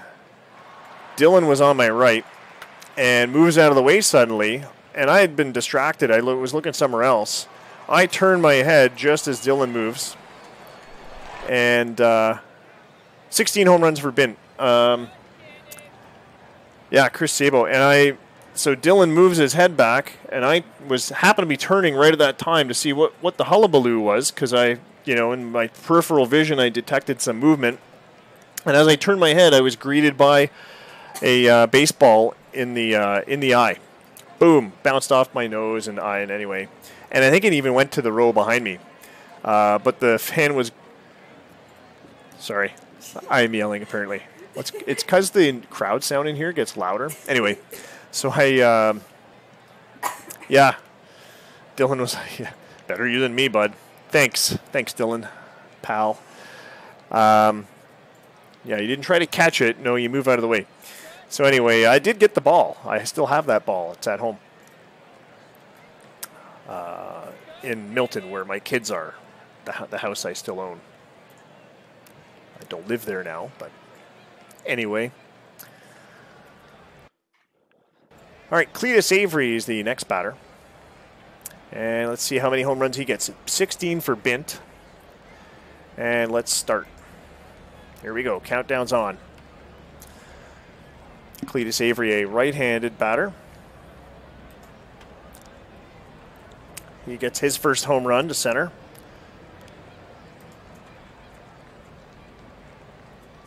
That's 2. Oops, that one not so great contact. That's 3. He's definitely singing along pretty well early on. There's 4.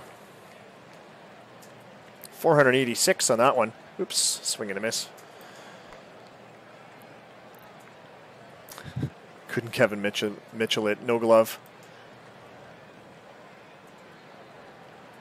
Yeah, and plus it was bouncing off of seats and stuff. It was moving in unpredictable ways. 492. I did get checked out by the stadium medics, and they gave me an ice pack, I seem to recall. But I was more concerned when I came back about where the ball was.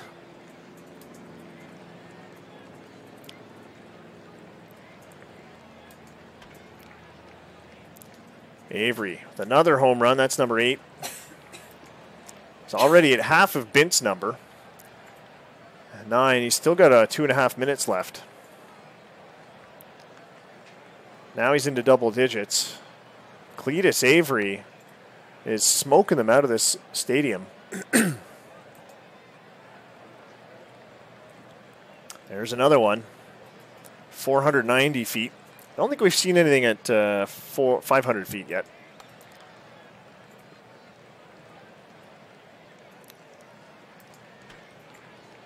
Straightaway center. It's going to make it. 485.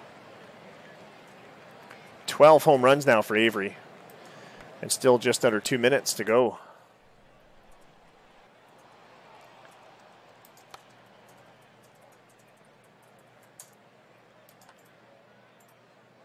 That one is in all the highlight reels, isn't it? That Kevin Mitchell barehanded catch. Oh, there we go. There's number 13. Sliced off to right field. Minute and a half to go. Should be able to get 3 home runs in a minute and a half. There, he's launched another one. He's only 2 short now of Bint.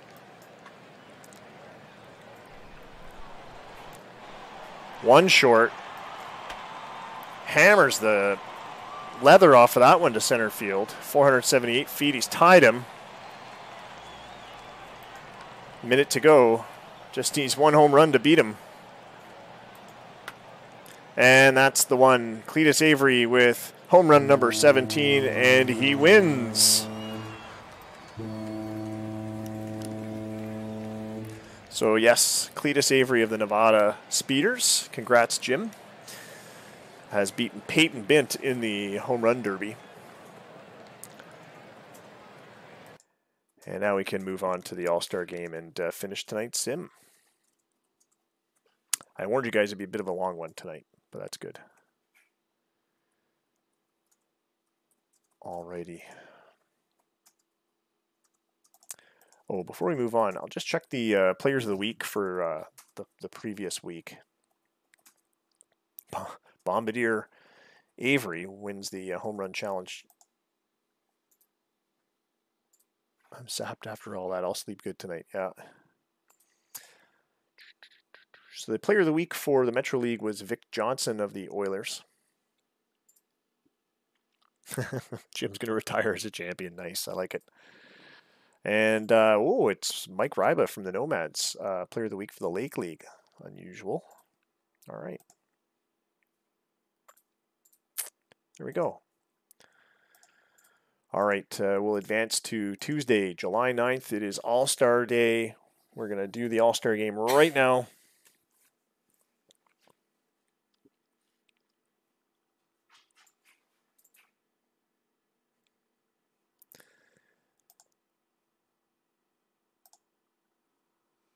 Lake League All-Stars at the Metro League All-Stars. Herb Stewart is getting the start for the Lake League. Chris Zirkle on the mound for the Metro League. And let me just do the betting thing again, because I have to pick the winner. It was the away team. No, it was the home team that won. Yes, it was the home team. 3 bets for the home team. The pot has 4,625 points. And the winner has been picked, so it should update.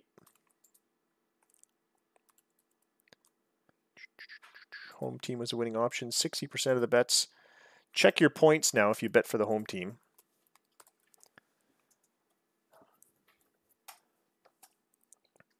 And you should notice a bump in your points there. I've got to complete it and start again for the next one. Who are the 3 people that bet for the? Oh yeah, Catby, you got almost 3,000. You got 2,600 points there. Jim probably bet as well, and I know Addy did. 2008 bull points. There you go. And again, I'm sorry, we haven't really set up the bull points to have anything to spend them on yet. So, but we'll figure out something to do with that. So congrats to the winners. Same thing is going to start now. So bet for the home team if you want to bet for the Metro League All-Stars. Bet for the away team if you want to bet for the Lake League All-Stars. This game is, again, in Miami at Storm Center. And there's your starting pitchers. Let's get into it.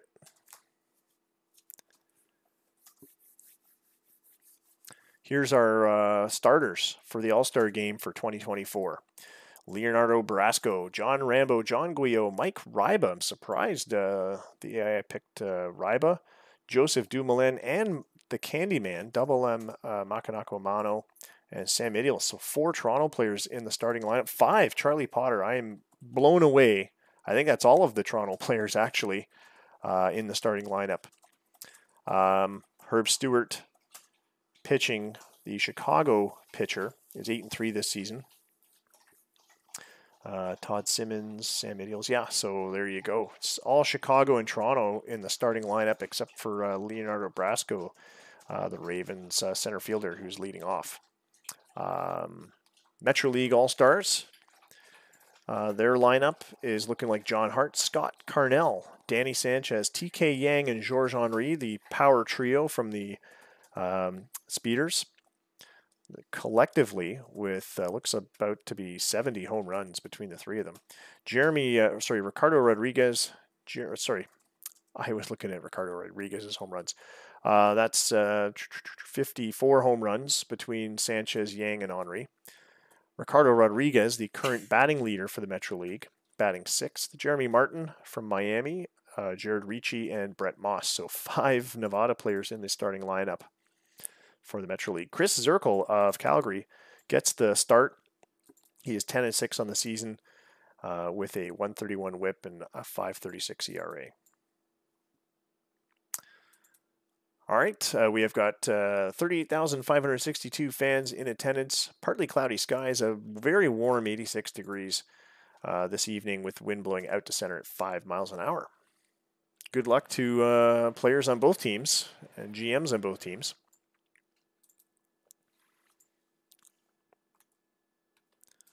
As we get this one underway. And I'm going to obviously bet on my league. I'm in the Lake League, so that's away.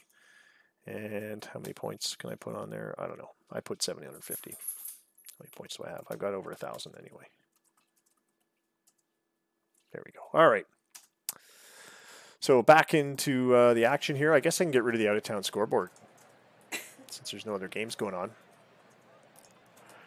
Leonardo Brasco leading off for the Lake League. Avery's arms are tired from all the swinging, no doubt. Chris Zirkle pitching for the Metro League. There's your starting defensive players. And let's get this game underway. The 2024 All-Star Game has begun.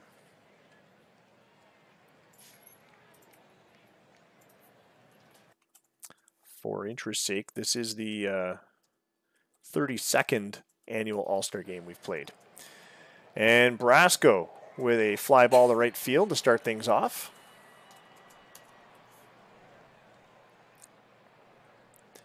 He becomes the first out. John Rambo's next. 38 home runs this season. 257 career home runs. I don't know. I don't have the stats in front of me, but he's probably one of the youngest to reach the 250 home run mark. And Zirkle sits him down with a strikeout. 70-mile-an-hour splitter gets him. John Guyot grounds the second, and it's a 1-2-3 inning for the Lake League to start things off. And this happened last year. I think it was mostly a pitching battle until halfway through.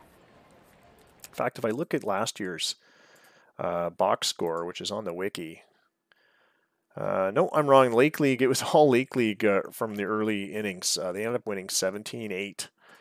The game was at home at Pitbull's Ballpark. Chicago was the host. And the MVP was Pedro Rosario, who was, by that time, traded to Miami, but playing on the Lake League roster. He had been voted in as a Lake League player, so I just kept him on the Lake League roster.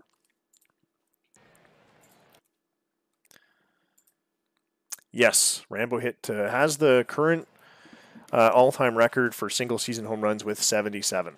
That is true. And nobody's even gone over 70 since then, or before then. John Hart, 0-2 count, Herb Stewart pitching for the Metro League. Excuse me, for the Lake League. Hart swings, seeing eye single to right as this one pokes through between first and second, splitting the D. It's a steroids number. 77's a steroids number, but the allegations were never proven. John Hart with a single. Scott Carnell next up. 2-2 pitch.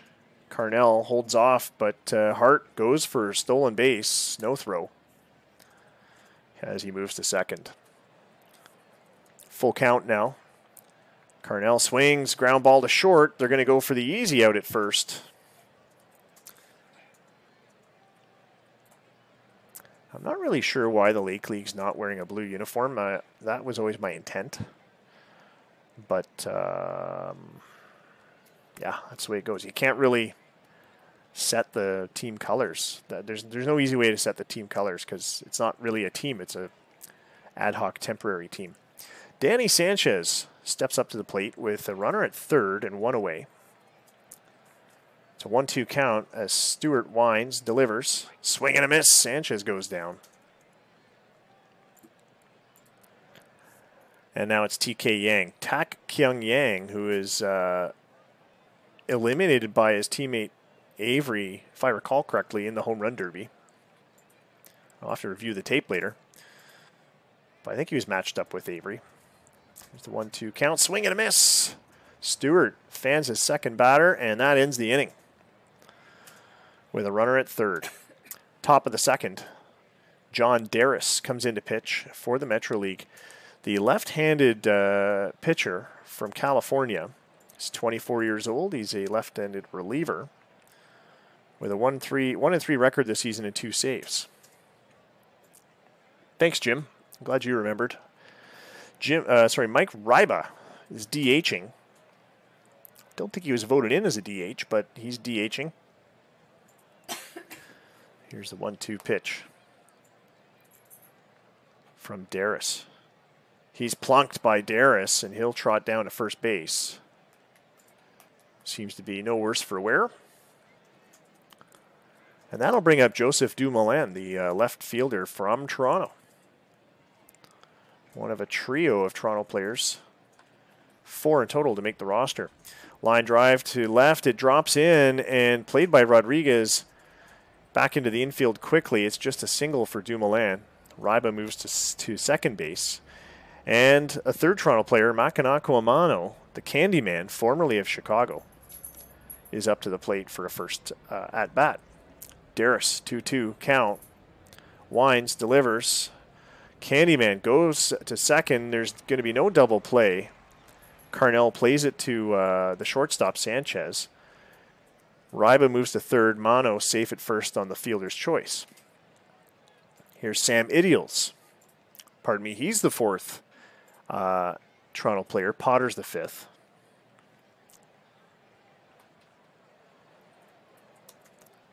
Here's the 2-2 pitch. And it's a line drive up the middle. Ryba's going to score. Mano holds up at second. It's 1-0 for the Lake League in the second on the back of that RBI single by Idiels. And now it's Todd Simmons of Chicago. Here's the 2-1 pitch.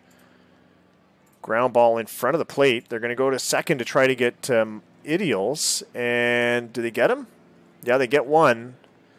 Idiels is out at second. Mono moves to third. Simmons safe at first. 2 outs. Charlie Potter, another Toronto player. 2-2 pitch. He goes up the middle, but getting there in time was Carnell. Does he have a play? Yes, he takes it to the bag himself, gets the third out, and ends the top of the second. 1-0 is the score for the Lake League as we go to the bottom half. Hops right-hander Justin Trimmer is going to come into pitch. He's 0-3 on the season. I have a feeling he's got a couple saves, though, does he? Yes, 15 saves for the 22-year-old right-handed closer. A valuable piece in the bullpen for the Hops. He'll face Georges Henry from Nevada. Here's the pitch. Hammers a line drive up the middle. It's deep. Brasco had room. He's there. He had to turn back to grab it, but he made it there in time. Metro League batting leader, Ricardo Rodriguez, this .374 average, steps up to the plate. He's also got 70 RBIs. He's pretty high in the RBI list. Acquired by a trade from Dallas. Oh, sorry, not a trade. He was acquired from the contraction draft in 2020 from the Dallas Deputies. Here's the 1-2 pitch from Trimmer. Swing and a miss. Rodriguez is fanned. And that'll bring up Jeremy Martin. 2 out. The only Miami player in the starting lineup. And he goes down on a called third strike. So the Lake League remains ahead 1-0. We go to the third inning. Neil Moran of California will come into pitch. And he'll face Leonardo Brasco, making his second appearance. 3-0 count.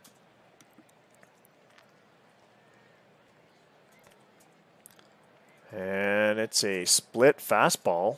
Misses the zone inside for ball 4.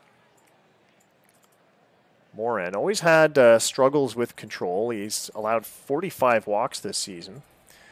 But he's got good enough stuff to get the Ks when he needs to. 98 strikeouts is his season total there. Here's John Rambo, second time around. 3-1 count. Hammers one to center. It's going to drop in front of the track. Henry's back to the wall to grab it. It's a double for Rambo. Brasco moves to third. No outs, 2 runners in scoring position for the Lake League, who look like they want to follow up their 2023 win with another one.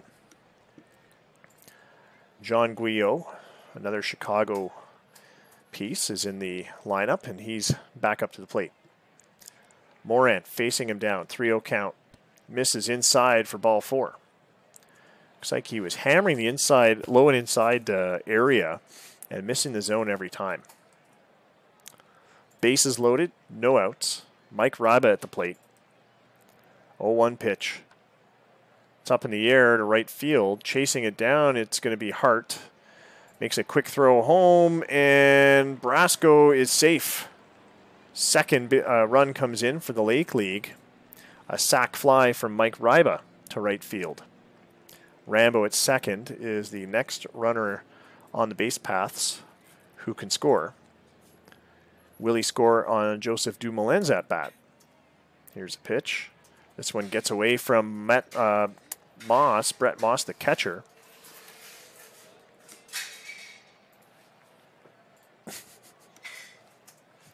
There's stuff happening. Anyway, the runners advance. Guillot at second, Rambo at third. It's now a 3-1 count to Dumoulin, who hammers a line drive to right center. It's going to drop in for a base hit. Extra bases even. Rambo and Guillot both scoring. Dumoulin going for 3. He's safe at third on a triple.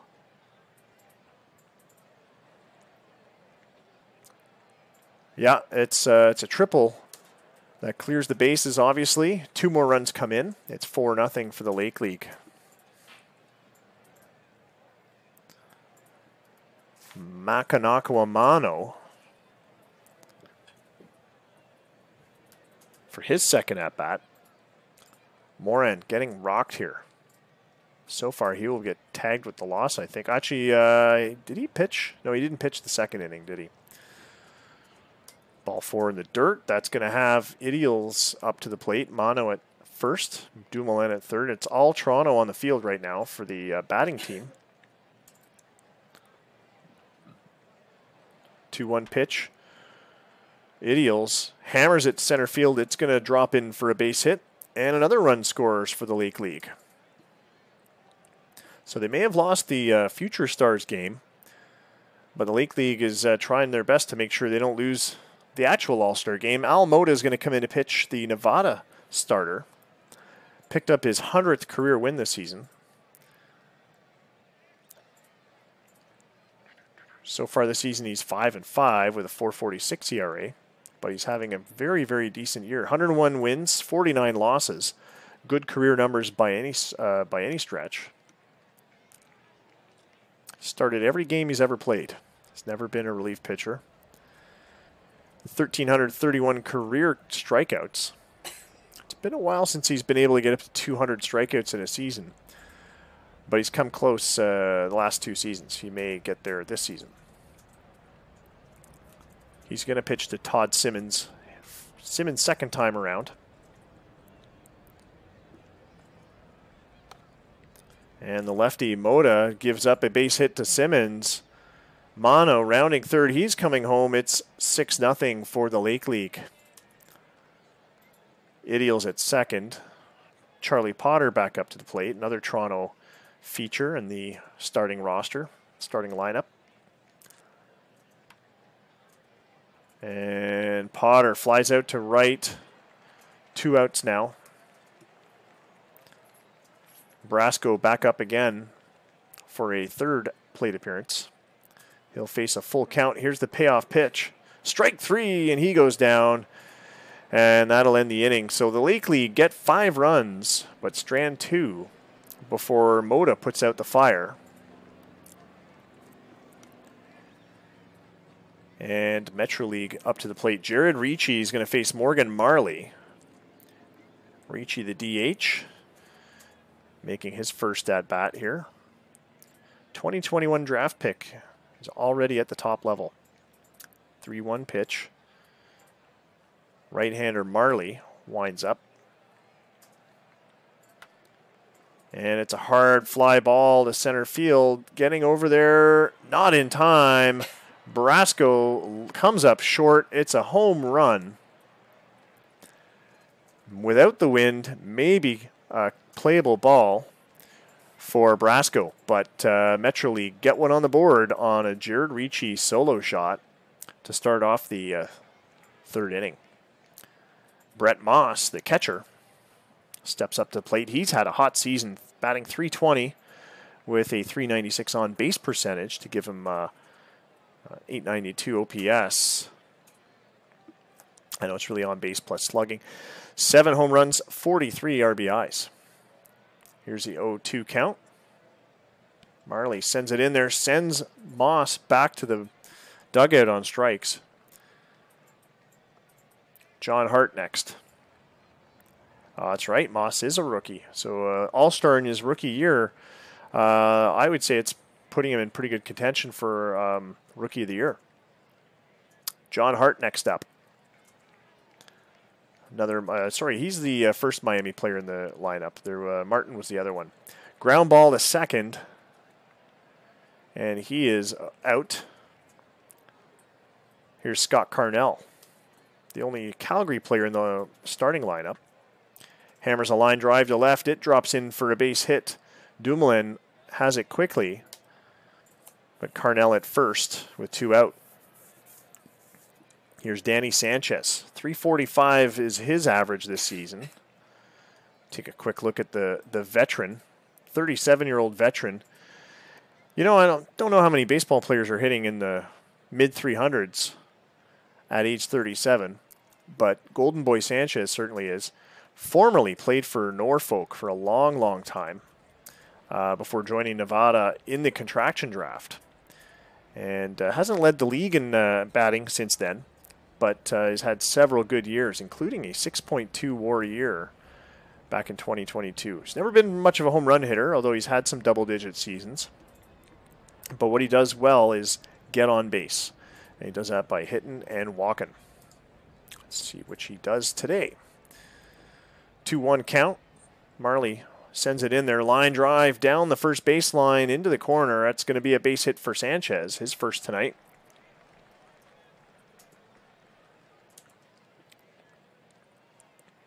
And now runners in the corners with 2 outs as Rambo. Oh, Rambo's in right field. Guns the ball to second. Rambo is voted in as a DH, and there he is in right field. TK Yang at the plate. Sorry, runners at second and third. And Yang laces that one. It's a home run. 3-run shot for TK Yang. Voted in as a third baseman, Jim points out, but playing first tonight. And it's 6-4 now as the Metro League is catching up. Georges Henry at the plate.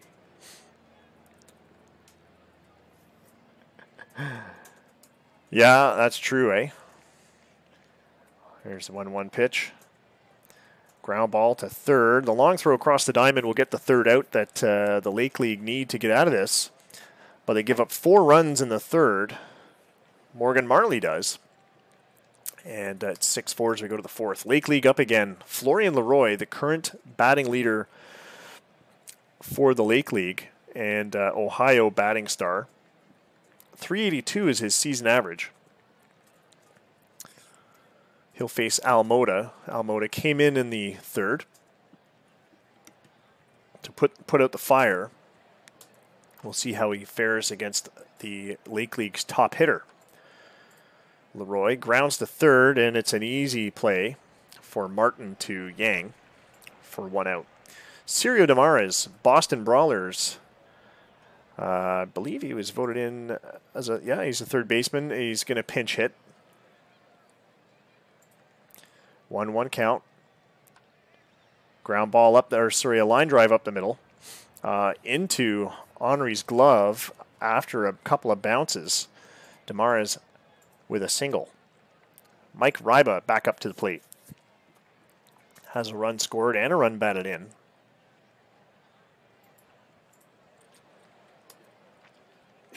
Full count. Hard ground ball to third. Hard play for Martin. Couldn't corral it. No throw. It won't count as an error. That was a very, very hard hit ground ball by Ryba. Damares makes it to second. And now Dennis Guppy is going to come in to hit against Sloan Yeadon. Sloan is the Miami contribution to the pitching staff in this year's All-Star edition. He is 3-0 in the season, 35 strikeouts in 45 innings.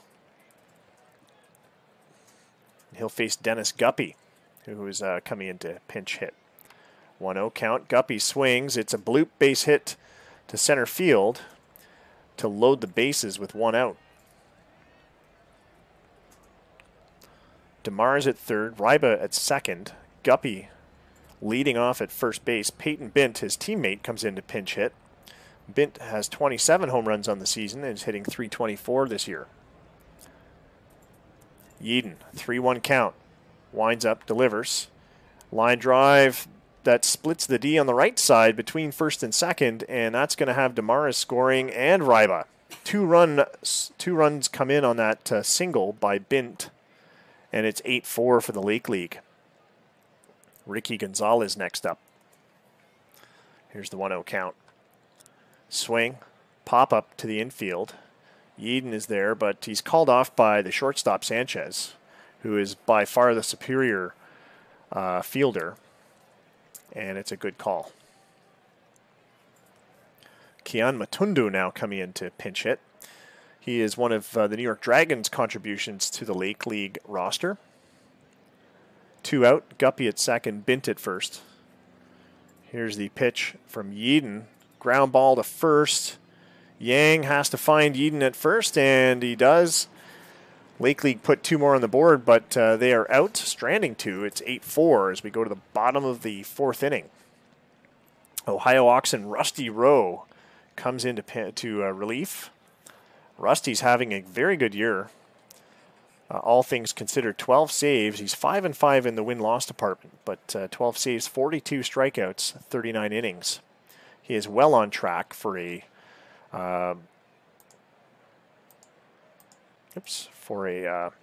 K per 9 above 9.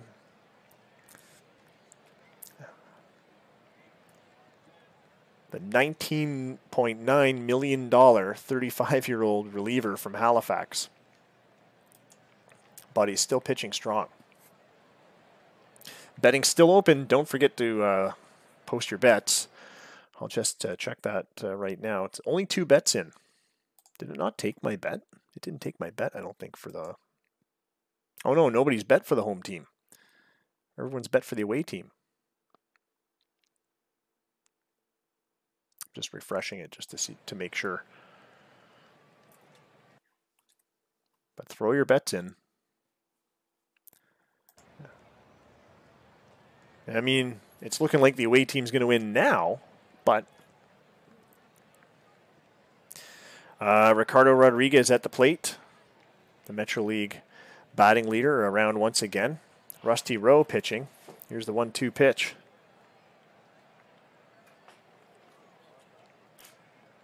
Swing and a miss, and he strikes out again. So he struck out to Trimmer, and now he struck out to Rowe. 1 away, and Jeremy Martin is the next batter up. The third baseman playing for the Miami Storm. And we are in Miami's home stadium, the Storm Center. Rowe winds, delivers, swing, and a line drive to left field, bouncing deep, played by Brasco. It's going to just be a single for Martin. Thanks, babe. And that'll bring up Jared Ricci, the DH, who homered for the Metro League back in the 3rd inning.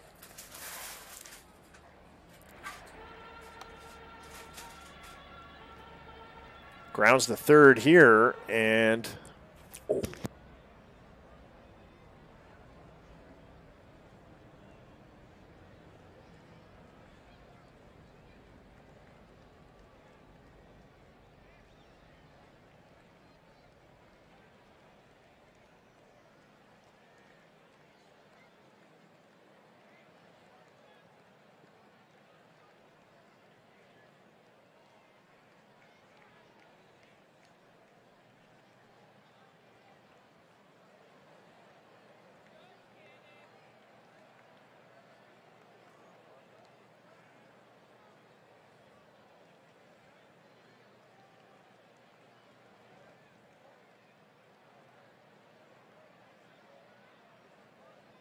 Sorry for the interruption. I forgot that we had McDonald's Sundays in the fridge.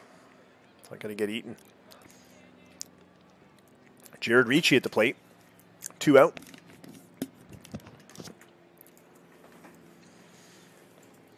Martin at second. And what just happened here? All right. So I don't know what happened to Ricci, but Brett Moss is at the plate now. I guess we missed it. It went through that at-bat instantly, so we didn't see what happened, but a ground out there. And another goose egg for the Metro League. Still trailing 8-4. Top of the 5th now, Lake League back up.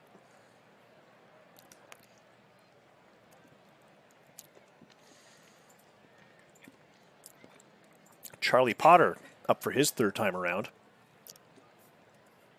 Full count from Yeadon. Winds. Delivers, swing and a miss on what looked like an inside and low cutter. Just fooled him.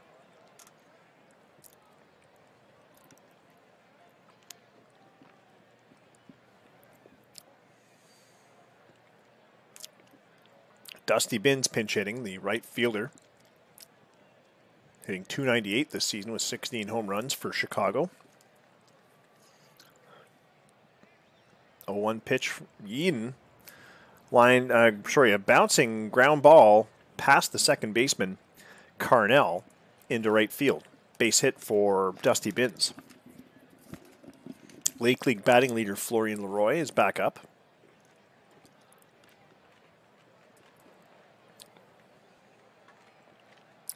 launches a big fly ball to left. Carrying, gone. Home run, Florian Leroy. That is the first home run for the Lake League tonight. It's a 2-run shot into the fountains in left field. Kind of forgot that Leroy can hit home runs. He's only got 7 on the season.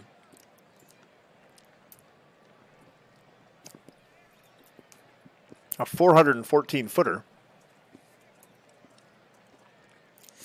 And now the Lake League's up 10-4, back to double digits again this year. They won by they had a double-digit score last season.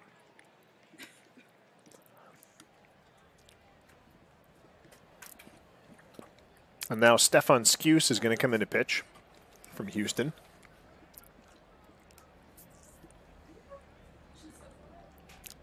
Full count to Ciro Damares.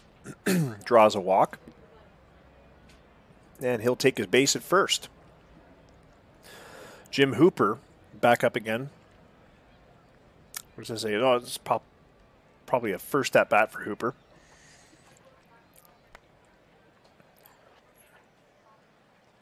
Bloops one into right field for a base hit. And Damares makes it to second.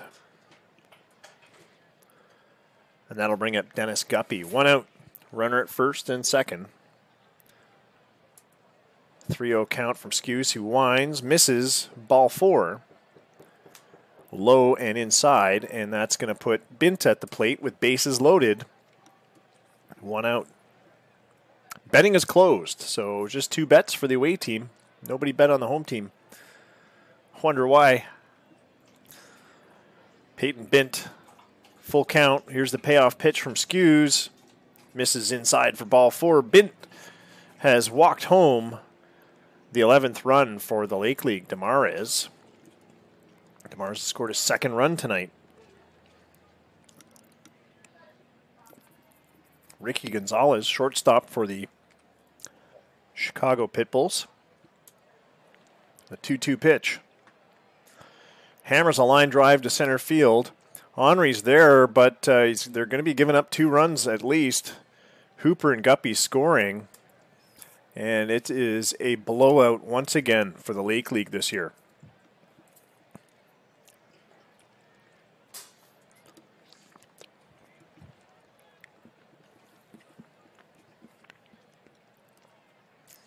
(13-4) as Kian Matundu steps up to the plate with 1 out.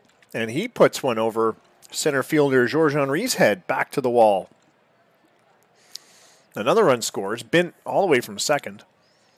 Matundu makes it to second himself. Gonzalez at third. Les the General Groves, the Chicago catcher, and the only player voted in the All-Star game to get all 8 votes.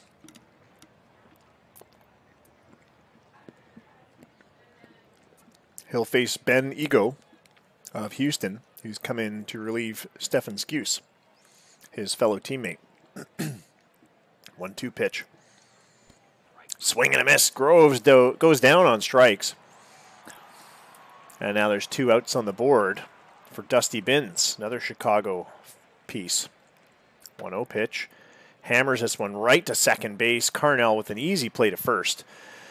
And that'll get the 3rd out, but 6 big runs for the Lake League, and they are just running away with this game. 14-4 is the score as we go to the bottom of the 5th. He is the best catcher in the Lake League. He's not the best defensive catcher, though.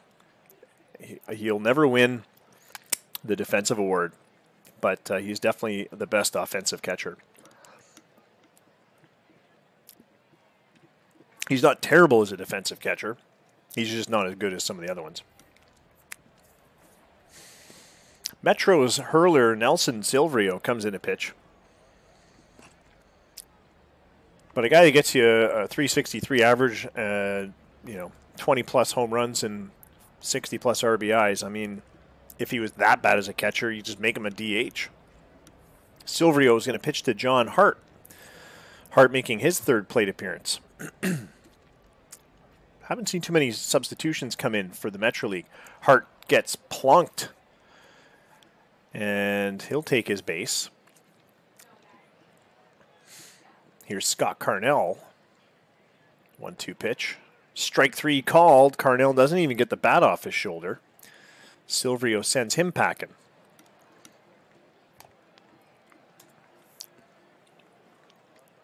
Now we've got a Metro League pinch hitter, David Michelle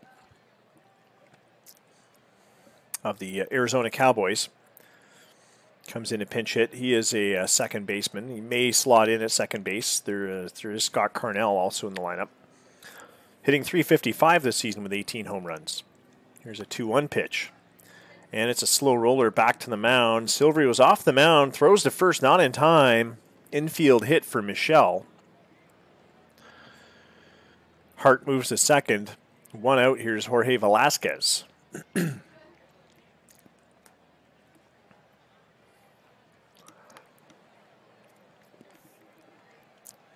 Making his first appearance in tonight's All-Star game.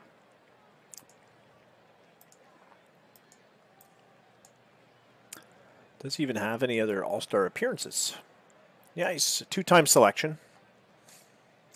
This is his second All-Star game for Jorge Caballero Velasquez. Here's a full count. The payoff pitch from Silverio misses low and outside for ball 4. And that'll load the bases for Georges Henry, the big swinger from Nevada. Still looking for his first base hit tonight. Here's the 1-2 pitch. Check swing. Ace gone down on strikes. 2 outs now, and Ricardo Rodriguez will be replaced by Jimmy Tosnia, Miami Storm infielder, I believe. No, right fielder. Tosnia hitting .358 this season. 1 for 6 as a pinch hitter, but he swings and gets a line drive to left. That's going to score a run. Hart comes home. Did Michelle get in too? No. Michelle made it to third. Velasquez at second, and Tosnia with an RBI single is at first.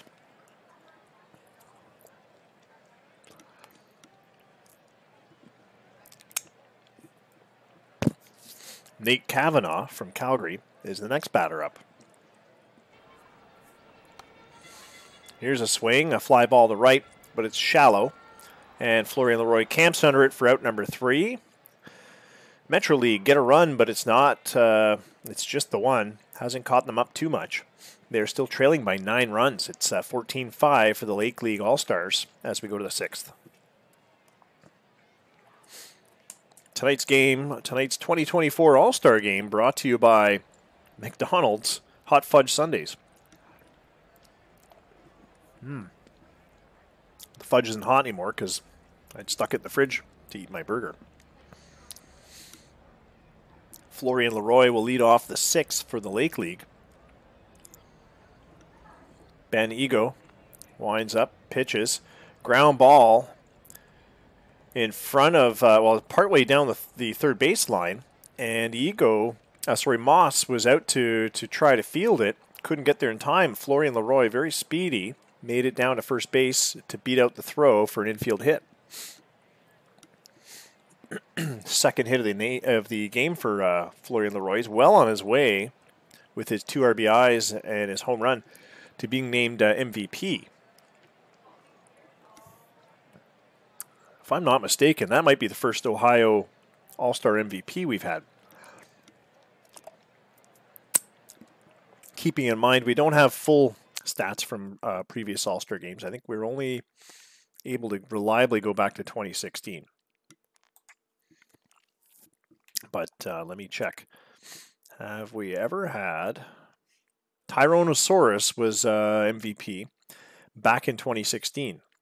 The All-Star game in that year was hosted at Salty Park in Seattle. So we know at least one Ohio Oxen.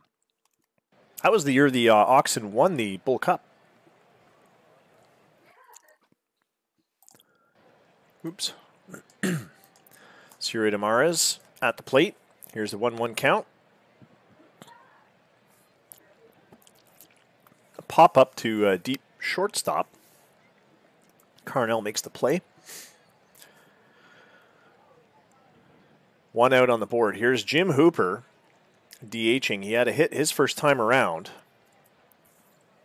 2-2 pitch. Ground ball down the third baseline. A textbook double play ball. And the Lake League is out for the sixth. We go to the bottom half. Metro is going to start off with Jared Ricci, who is the only other player to get a home run tonight. And he opened the scoring for the Metro League. Elijah Daniels now pitching for the Lake League. Yeah, all your players were ticking back in 2016. There may have been a bit of a controversial Bull Cup, but nevertheless. Blake Walker steps up to the plate with one out. After a Jared Ricci ground out. 2-2 pitch. Check swing, but he went around. Walker goes down on strikes.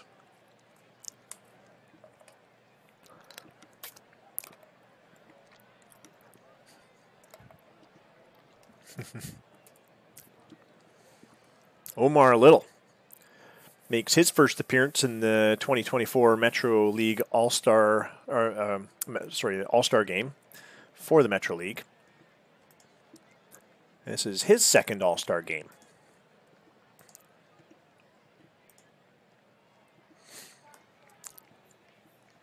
Here's the pitch from Daniels. And it's a fly ball, line drive to right field, and it's out of reach. 382 feet, just clearing the fence. Home run for Omar Little. His first at-bat tonight, and it is 14-6 as the Metro League closed that gap ever so slightly. Teammate Scott Carnell of the Calgary Inferno, he steps up to the plate. He's got a base hit tonight. Second in the Metro League with his batting average of .333. That doesn't make sense. Second with stolen bases, maybe, with 24. But he grounds out to third base, and that's all she wrote for the sixth inning. We go to the seventh.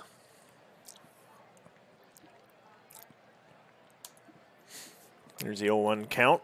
Dennis Guppy up to the plate. Katsumi Higashi, the California reliever, is on the mound for the Metro League. Guppy pops up to second base, and he's out.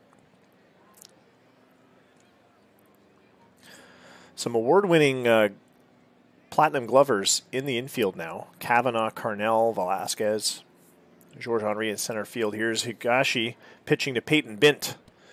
Swing and a miss. Strike three. Bint goes down on strikes. Peyton Bint was the winner of the home run derby, if I recall.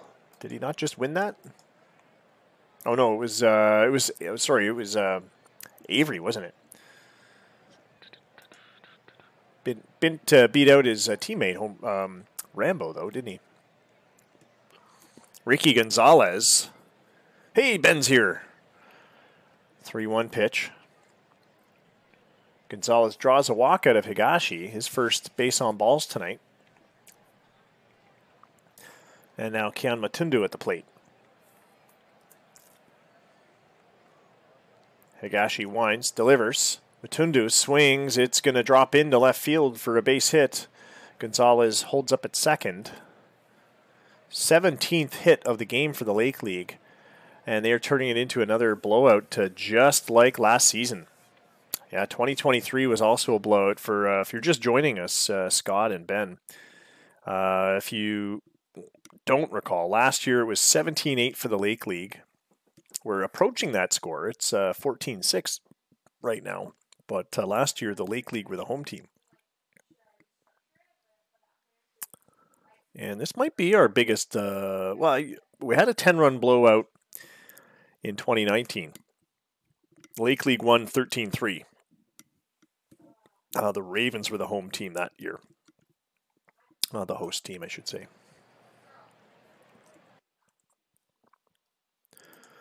Les Groves, the general, back up to the plate. He struck out his first time around. Let's see how Higashi handles him. Gives up a base hit, bouncer to right field, just out of reach for Michelle. And Gonzalez, scoring from second, has made it 15-6. An RBI single for Groves. Dusty Binns, Chicago teammate. Yes, you did miss Rambo batting. You also missed Rambo not doing so well in the home run derby. Beat out by a teammate, Peyton Bint. And then Avery for the Metro League for Nevada beat out Bint. So, 2-2 pitch. Strike 3 called on Binns. And that's the end of the top of the 7th. 7th inning stretch time. You'll have to go watch the tape now, Scott. The replay. Takahiro Murayama coming in to pitch for the Lake League. The Toronto rookie, 6-3 on the season. He was the international free agent signing just around the beginning of the year. Leads the Lake League in saves, I think. He's got 19 saves after the first half. David Michelle with his second plate appearance. I believe it's his second, or was he one of the guys plunked? I can't remember. 1-0 count. Ground ball to second. The throw to first gets Michelle.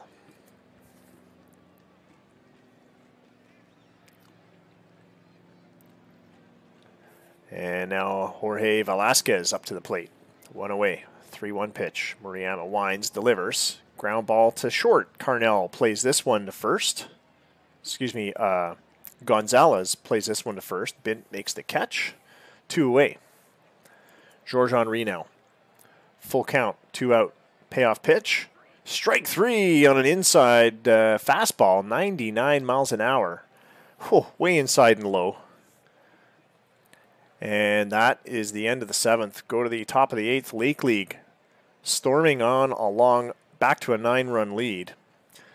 They're going to put up Florian Leroy again, who is having a career game, or certainly a great all-star game. Looking for that All-Star MVP award. Malcolm Danton of Arizona on the mound. 10 strikeouts per 9. But Leroy doesn't strike out. He grounds to short instead. Scott Carnell with the relay to Michelle at first. 4-1 out. Here's Cirio Damares. Here's the pitch. Swing. Ground ball to second. And that's another out. And now we're at Jim Hooper. So far tonight, he singled, scored a run. But he lines out to third here, and it's a 1-2-3 inning for, I think, the first time tonight for the Lake League. And we go to the bottom half of the 8th. Chris Perez will come in to pitch for the Lake League, the Metro's starter. 7-3 this season with 73 strikeouts in 45 innings. He's having a fantastic year striking people out. Look at the stuff. I mean, he is a hardcore strikeout pitcher.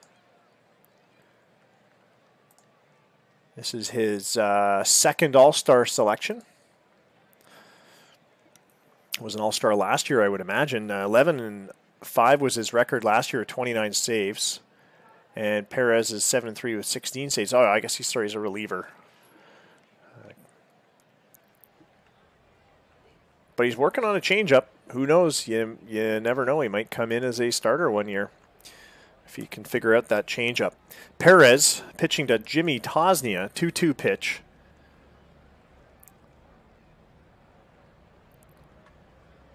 Line drive to the alleyway and right back to the wall. Tosnia is going to have extra bases. Played off the wall by Florian Leroy. And it is a double for Tosnia. Nate Kavanaugh follows him to the plate. Double trouble as Tosnia reaches second to lead off the 8th.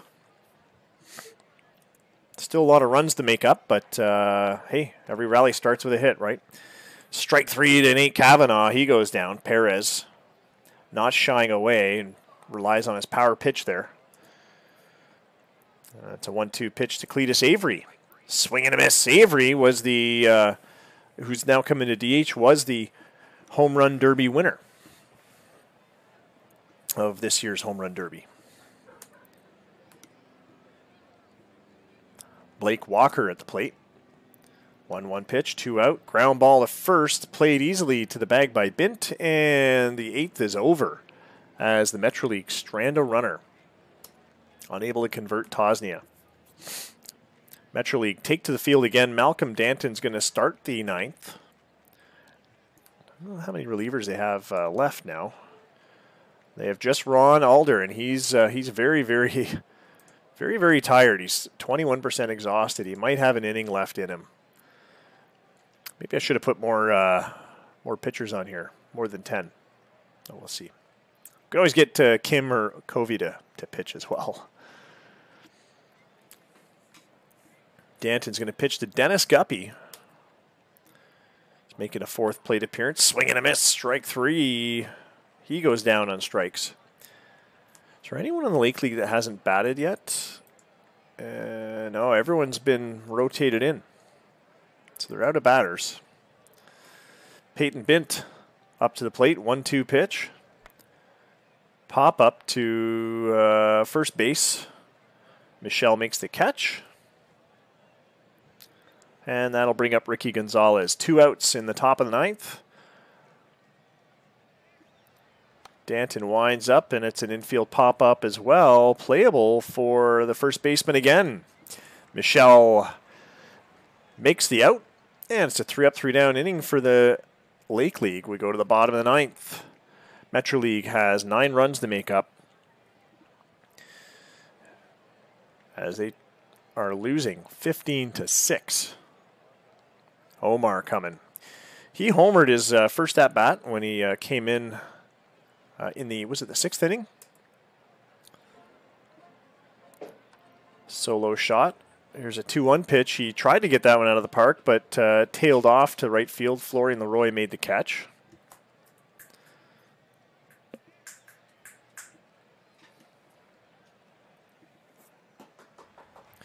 One away. And now Bill Covey drops this one into center field for a base hit. 1 out, 1 aboard for Dong Kyun Kim, the next and last pinch hitter. There's no one left on the bench now for the Metro League. Here's the 1-2 pitch from Perez. Strike 3, he goes down. 98-mile-an-hour heater at the knees. Borderline. I guess it was in the zone partly, so that counts. Covey at first. Velasquez at the plate. Here's the 0-1 pitch. Ground ball to third, an easy put out at second, and that's the ball game. Congratulations to the Lake League.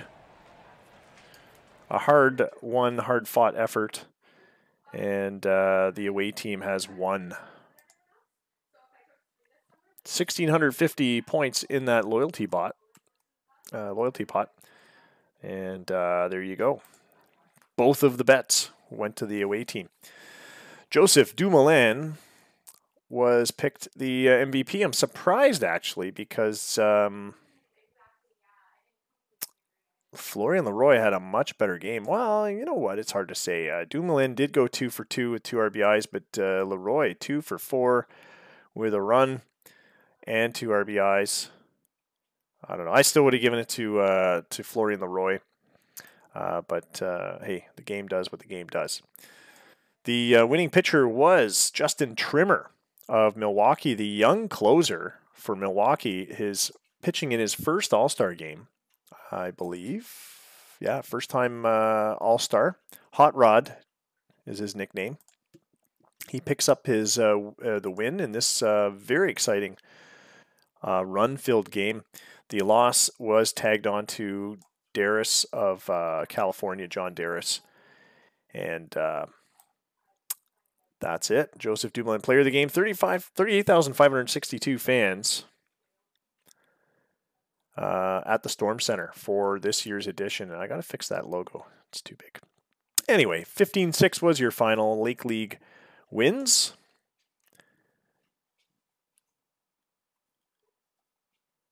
Click save here before we lose all this. Oh, Dumoulin had a triple and 2 RBIs in a run. I feel like two for four because Florian Leroy, he had 2 hits and he had the home run. I think it was a 2-run home run. But because he had 4 at bats, his average was worse. So that's why he 2 RBIs, home run, and a run. So that's why he's only the number 3 performance of the day. Yeah, I don't know why nobody voted in Cassidy. That's the glitch there. That's the problem. Brandon Cassidy's was not voted in. We took the top 4 starters and top 5 relievers from the online voting. Only 8 GMs voted. And Cassidy had anyone been injured ahead of him, he would have been in there. He was the 6th. Actually, we didn't see John Halfyard or Primaticcio. So he was tied with Steve Rollins, Halfyard, Primaticcio. So we got as far as Dusty Hertz, who's actually on Seattle now. Herb Stewart, Dan Kimbrough, Nelson Silverio, Dusty Hertz were the top 4 starters for the Lake League. I always forget to look to see if they're traded. Anyway, Hertz so good, yeah. So we got one more day to sim. It's a no game scheduled day. And then we'll finish the sim on the first day of the second half of the season. So let me just advance to, I think that's going to be, one more day, July 11th.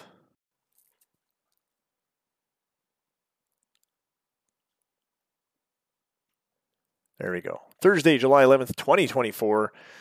These will be your games for the next sim. Thursday night might be a little bit of a late start because I got my son staying over and it's Friday's Good Friday. So we can probably do 2 games actually Thursday night if you guys are up for that. But here are your standings after the first half. Nomads on top of the East, 55 and 33. Pitbulls on top of the West, 65 and 25. 10 wins ahead of the Nomads, and the Nomads are doing amazingly well. So you can just imagine the Pitbulls pretty much win every series. In fact, have the Pitbulls even lost, or they've lost a series? They just lost one to Toronto. You missed that earlier, Scott. But have they been swept at all? Is it possible to sweep this team? New York beat them twice back in June. 2 out of 3, so that's a series loss, but not a sweep. They lost their first time playing Minneapolis. No, not first time, but they played Minneapolis in May. They lost 3 of the 4. And they split with Milwaukee back in April. But Scott's been going strong. Oh, you saw the Slack updates. I see. Yes, that is true. We talked about that earlier. California Titles 11-game win streak, 47 and 41. They are catching up to the Storm in terms of being the best team. Which of those will be the best team in the Metro League? The Storm only have 2 more wins and 1 less loss, which gives them just a game and a half ahead in the best overall of the league. Of course, the Storm on top of their division by 8.5 games. They are on a 5-game losing streak, so they are struggling. For some reason, they hit a wall right at the end of the first half. Who do they play now? They played. They got swept by California, and they lost 2 of the 3 to Nevada to begin July and end the first half.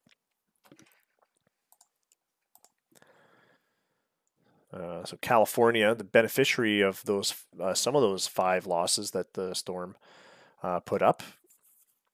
They are on the 11-game winning streak. The Speeders on a 5-game winning streak are half a game behind the Titles, close on their heels. Salts and Cowboys have now dropped down to 3rd and 4th. Both teams below 500. But interestingly, the Salts would be in the playoffs in the wild card if the playoffs started tomorrow. And we've talked about that here. Nobody likes to see a below 500 team make the playoffs, but Since contraction, we've got 8 teams in a league, and we still have 4 going to the playoffs. So there's a chance that, the 4th team going to the playoffs, the second wild card, will not be that great. Anyway, that's the All-Star Week broadcast for you guys. Thanks so much for joining us. Sorry for the late stragglers, missing most of the action. So we did, just to recap, we did the selections first, which took a while. I always forget to do that ahead of time, but I think you guys like watching me look at the votes and see who got selected. We did the quick sims of the first 2 games and of the last series before the break. Then we did the Future Stars game. First time, so I finally found the Future Stars game and was able to do the play-by-play for that one. We watched the Home Run Derby, and then of course we had the. And I may try and clip these so you can watch them individually as well, especially the Home Run Derby. But anyway, the All-Star game we just completed. So there you go. Lake League wins. The Metro League won the Future Stars game, and Cletus Avery won the Home Run Derby. Salt's Dusty Hertz suffers a setback. Oh, that's right. He was supposed to make the All-Star game. Oh, no, he did make the All-Star game, did he? John Dyke will be out longer with a sprained ankle. He was another one that was supposed to make the All-Star team, I think. Dumoulin, yes. All right, so there you go. That's our All-Star Week broadcast. Thanks for joining us. The Future Stars does not post a log to Slack, as far as I'm aware, or Discord. And neither does the All-Star game, I don't think. So if you see an All-Star game in there, you should be able to find the Futures game, but I don't think either of them do. So you'll just have to wait till you get the game file, and then you can check it out in there. You have to go to July 8th or 9th or whatever the last day before the All-Star break is, and you'll find it in there. It's on the same day as some other games. I'll show you actually here in the scores. It's what is it, July 8th? No, it's the Home Run Derby, July 7th. And it's right there because it was hosted by the Metro League. But originally I had to switch that. So originally it was supposed to be hosted by the Lake League. That dog's farting again. I think she pooped somewhere in undisclosed location. Uh-oh. I feel like that's not just air. That's something more. Could be something more steamy. Oh boy. Eventually she'll be house trained. Strong. Eventually. I was on the phone with Swain and she peed like while looking into my eyes. Yeah, she did that to me once. It's terrible. Listen to my She's soul. soulless. Scott, we know it was Addie. Sure, blame it on the dog. Anyway, that's how you find the that's how we find that game, and the box score and the game log are there, so you can see the Future Stars. And I don't remember who played for who, but you can look all these guys up and stuff. It's, you know what, it's easiest to find it in the game anyway, because when you hover over the names, you can see which team they're on. Which, if you're just looking at it in Slack or Discord, you have no idea. All right, I'm going to put the league file up. Thanks. I cannot produce those smells. Thanks again for joining us tonight. I'll see you guys Thursday night at around 10, maybe 10:30. And so happy to get a glitch-free All-Star broadcast. Last year we had some problems with the Home Run Derby. It was the first time I'd seen the Home Run Derby. So this time we quick simmed Scott through the first 2 rounds. And I just, all I had to do was click through the last round. I realized quickly that if you start the first round and all 8 of those players, you're clicking a lot. So somehow I managed to complete it. Anyway, it wasn't fun last year. This year was fun, I think. If you guys enjoyed it, I don't know. If you didn't, oh well. Sorry for your luck. All right, guys. See ya, and thanks again. Until next time. That's Bull Baseball.